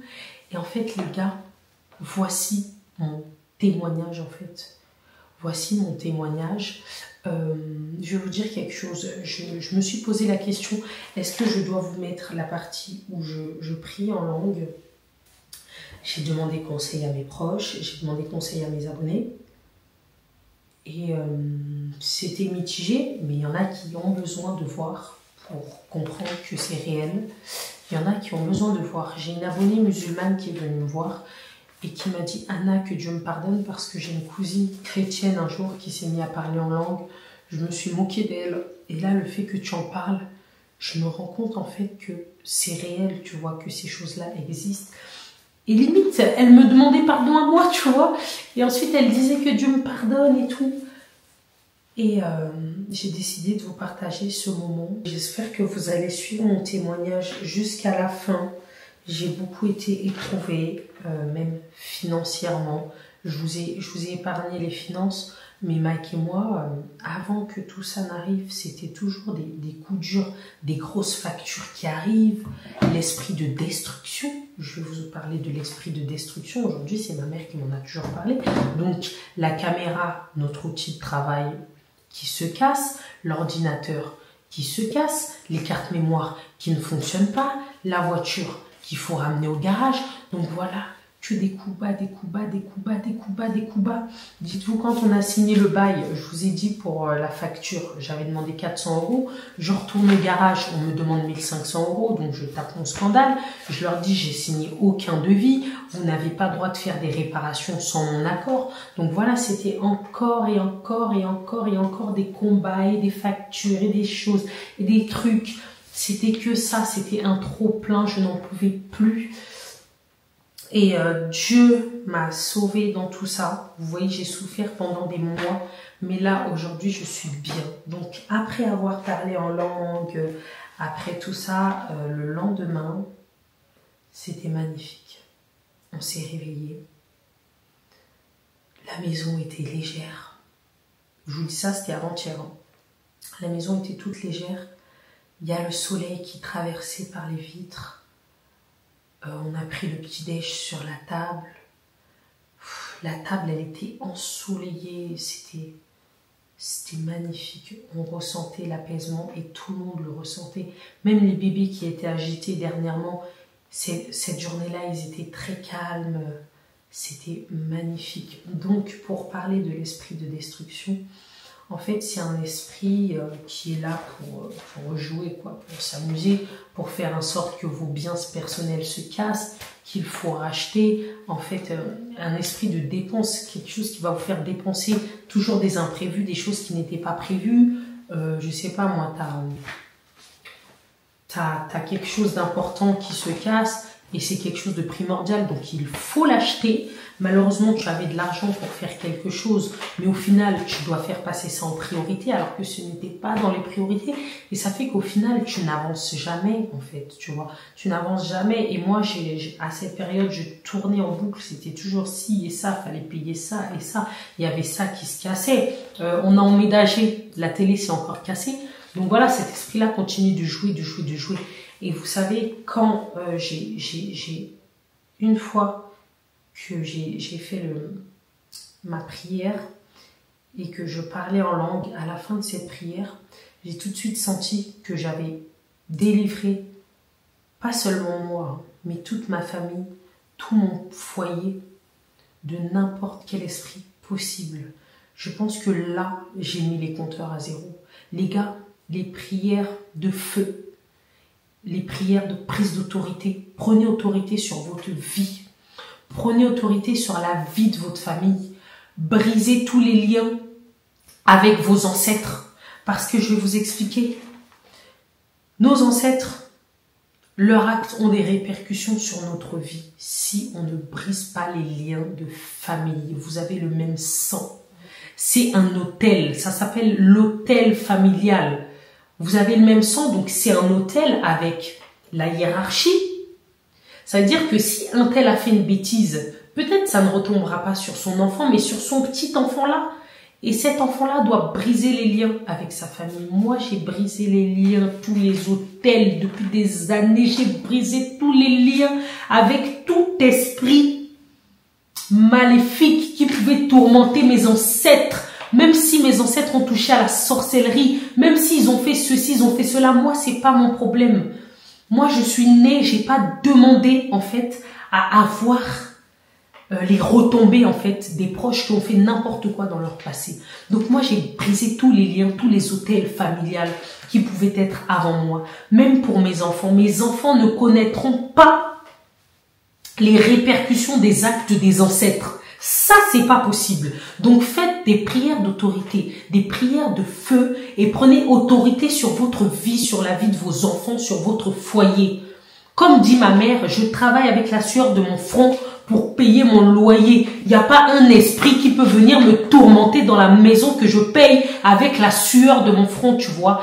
Implorez Jésus, implorez Dieu Tout-Puissant, parce que c'est lui qui est au-dessus de tout. Il n'y a rien sur terre qui puisse vous faire peur. Moi, quand je vois les gens sur Internet, mais je suis étonnée. Oui, l'œil, faites attention à cela. Oui, l'œil, c'est puissant, si vous le voulez, ok, mais maintenant, c'est Dieu qui a le dernier mot. Et moi, je vous l'ai toujours démontré. On m'a toujours dit, Anna, tu exposes ton foyer, blablabla. Il y a l'œil, il y a ceci. Oui, ça crée de l'envie. Ça crée de la haine, ça crée des mauvais esprits. Mais moi, je vous ai toujours dit que spirituellement, je me protège. Comme dit ma mère, les genoux que je prends pour m'agenouiller tous les soirs et prier mon Dieu, il n'y a personne qui fait ça à ma place, tu vois. Donc, il n'y a personne qui va venir modifier, commander ma vie ou, voilà, modifier ma vie. Si Dieu a décidé quelque chose pour moi, ce sera comme ça. Il n'y a personne qui pourra être jaloux de moi et à cause de ça, ça va faire des problèmes dans ma vie. Mais on est où là? S'il est jaloux, qu'il reste avec sa jalousie, moi je prie pour mon frère. Il y a une fille en ce moment qui me copie sur Internet. Je prie Dieu pour qu'il lui donne sa voix à elle en fait. Qu'il lui donne sa voix parce que moi tout ce que j'ai traversé c'était ma destinée. C'était ma destinée. Chacun a sa destinée. Donc, priez Dieu pour qu'il vous montre le chemin. Et comme je vous dis, cette maison où je suis aujourd'hui, c'est la maison qu'il m'avait montrée dans les rêves. Dieu m'a toujours parlé, Dieu nous parle et je sais qu'il parle à chacun d'entre nous. Maintenant, priez pour avoir l'esprit de discernement, pour pouvoir discerner les rêves qu'il vous envoie ou les signes. Ça peut être n'importe comment, hein. Dieu nous parle tantôt d'une façon, tantôt d'une autre. Ça peut être en rêve, ça peut être par un proche qui vient te dire quelque chose. En fait, c'est un message. Ça peut être vraiment en tout temps déjà. Si je pourrais vous conseiller quelque chose là, c'est de placer toute votre confiance en Dieu. Hier, j'ai appelé ma mère pour lui expliquer. Elle m'a dit, Anna, tu reviens de loin. Elle m'a dit, Anna, je t'ai toujours dit, Dieu, c'est Dieu. Elle m'a dit, Anna, je t'ai toujours dit, c'est seulement Dieu. Je vais vous mettre un petit passage, j'ai enregistré.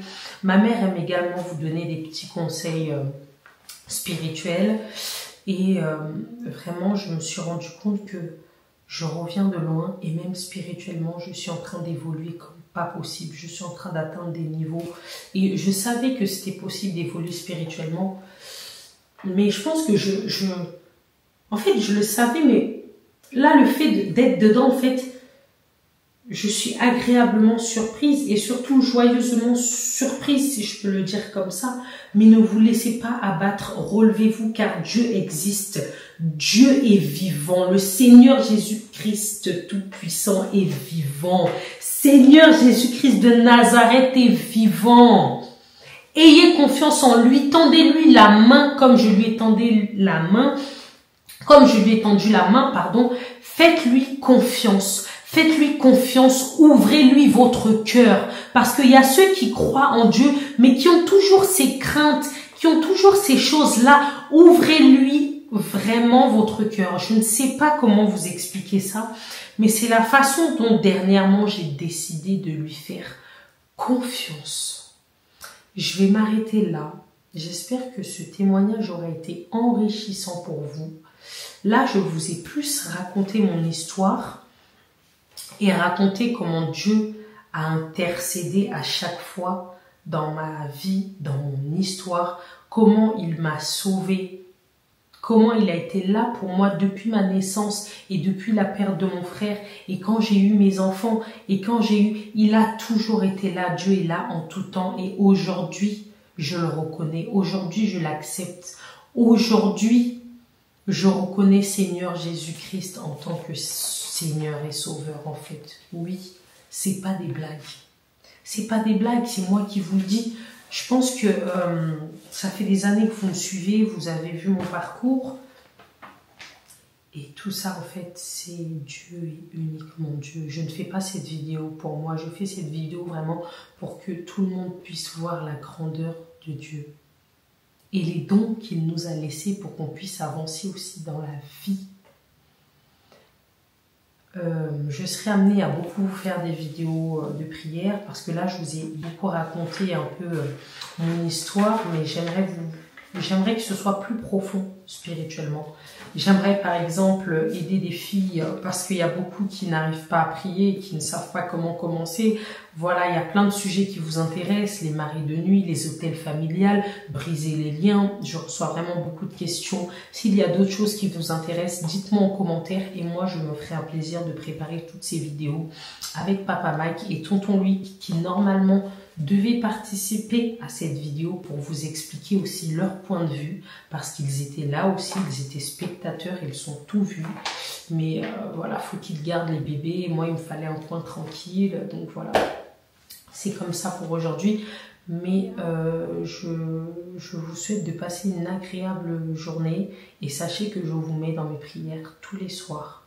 Tous les soirs, je prie pour la protection de mes proches. Je prie aussi pour que Dieu protège les abonnés qui sont dans des situations compliquées.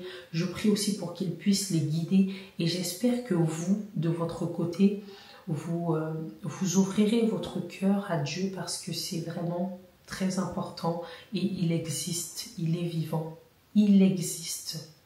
Il va vous aider, peu importe le problème avec Dieu, vous allez tout surmonter. N'oubliez surtout pas ce que je suis en train de vous dire. Donc voilà, je vous fais des gros bisous et c'était le témoignage que je voulais vous faire depuis longtemps. Vous savez, je devais vous le faire avant le témoignage. Je devais vous le faire bien avant, depuis la crèche chez Tonton Terry. Et ensuite, je devais vous le faire quand j'ai eu la maison. Mais non, Dieu attendait que je le fasse quand j'ai eu le baptême du Saint-Esprit. Parce qu'à chaque fois, je me disais, je dois le faire, mais je ne le faisais pas. Pourquoi? Parce qu'il fallait attendre d'avoir tous les éléments pour avoir le début et la fin. Parce que je déclare que c'est la fin de toutes mes souffrances à partir de maintenant. Oui, je vais avoir des coups dans la vie de tous les jours, voilà, comme tout le monde. Mais je déclare que ce soit la fin de ma souffrance. Je déclare que Anna ne souffrira plus dans la vie parce que ça suffit en fait. Ça suffit. Et je vous souhaite à vous tous aussi de déclarer ça pour vos vies et de profaner de belles paroles pour vos proches parce que ce qu'on sort de notre bouche a un impact. Ma mère me l'a toujours dit, il faut faire très attention à ce qu'on sort de notre bouche. Même les enfants, quand tu insultes ton enfant d'idiot, de trucs, ça c'est des choses que le diable entend. C'est pour ça que moi, mes enfants, je les encourage toujours. Je dis toujours à mes enfants, vous serez des grandes personnes, vous allez accomplir de belles choses dans votre vie, vous n'allez pas souffrir dans votre vie. Je profane uniquement des belles paroles pour mes proches. Donc voilà, si je peux vous laisser sur ça, si je peux vous conseiller sur certaines choses, ça me fait plaisir et que mon témoignage soit un exemple pour tous les autres et je n'ai pas peur de vous mettre mon parler en langue avec Dieu car j'en aurai d'autres. On m'a dit, Anna, tu vas perdre ton don. Je ne vais pas perdre mon don car Dieu est vivant et c'est Dieu qui vit en moi. Il n'enlèvera pas ce don à son enfant parce qu'il sait à quel point j'ai confiance en lui et à quel point je sais que c'est lui qui a tracé ma destinée et que je vais suivre cette destinée. Si je suis destinée à garder ce don toute ma vie, je vais le garder.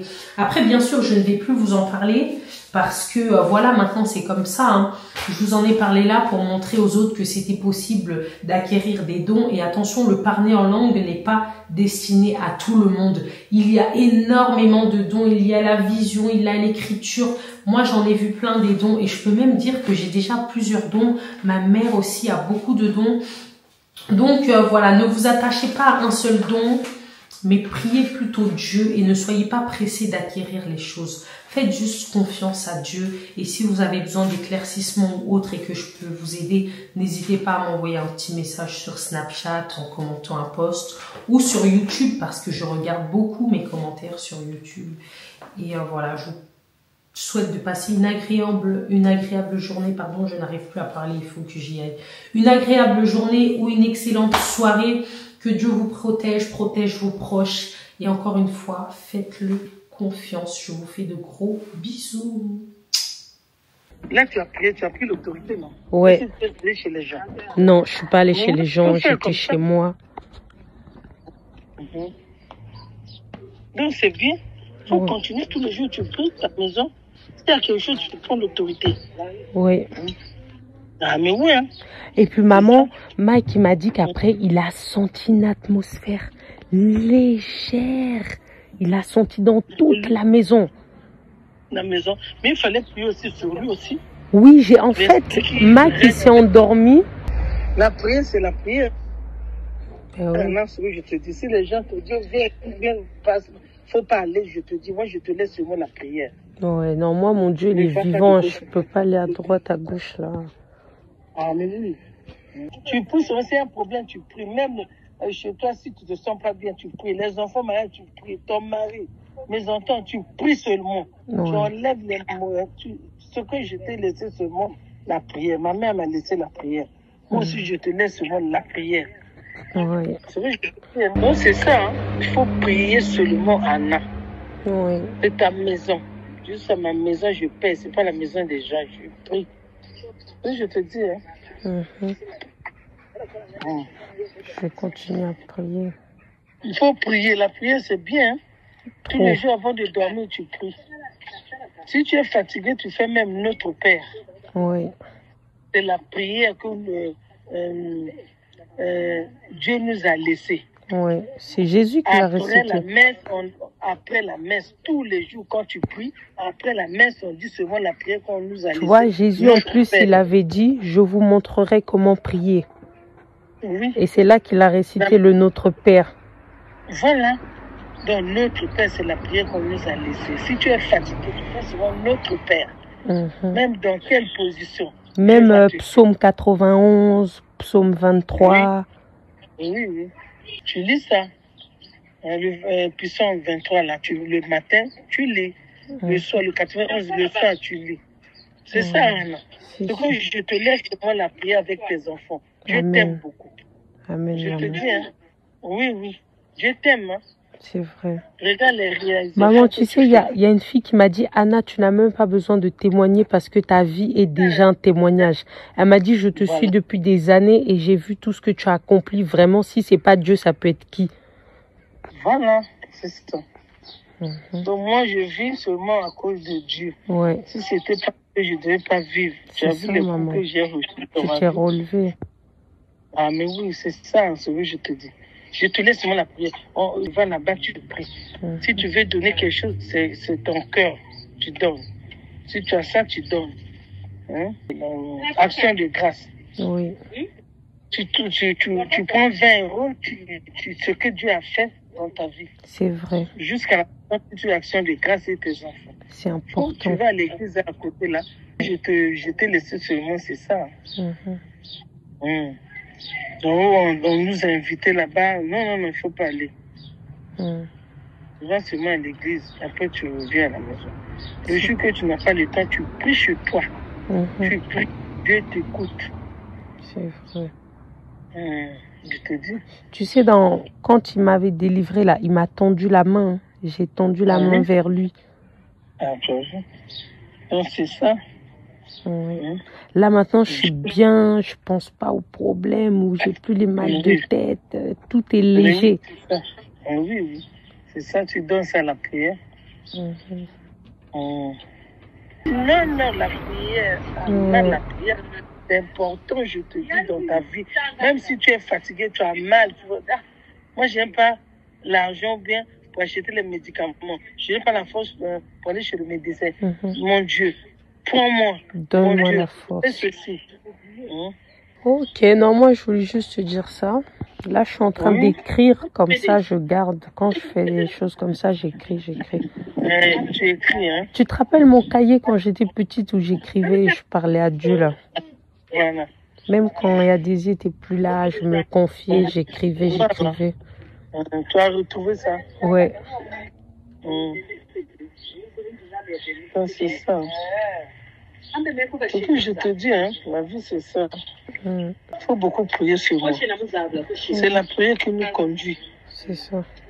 En tout cas, la prière, il ne faut pas arrêter. Surtout dernièrement, j'ai beaucoup appelé l'Esprit Saint. Et tu vois, c'est lui qui m'a guidée. Il faut l'évoquer. L'Esprit Saint, ça descend. Oui. Parce que quand Dieu est parti au ciel, il nous a laissé l'Esprit Saint. C'est ça. Pentecôte là. Amen. C'est ça. Voilà. Quand tu pries seulement.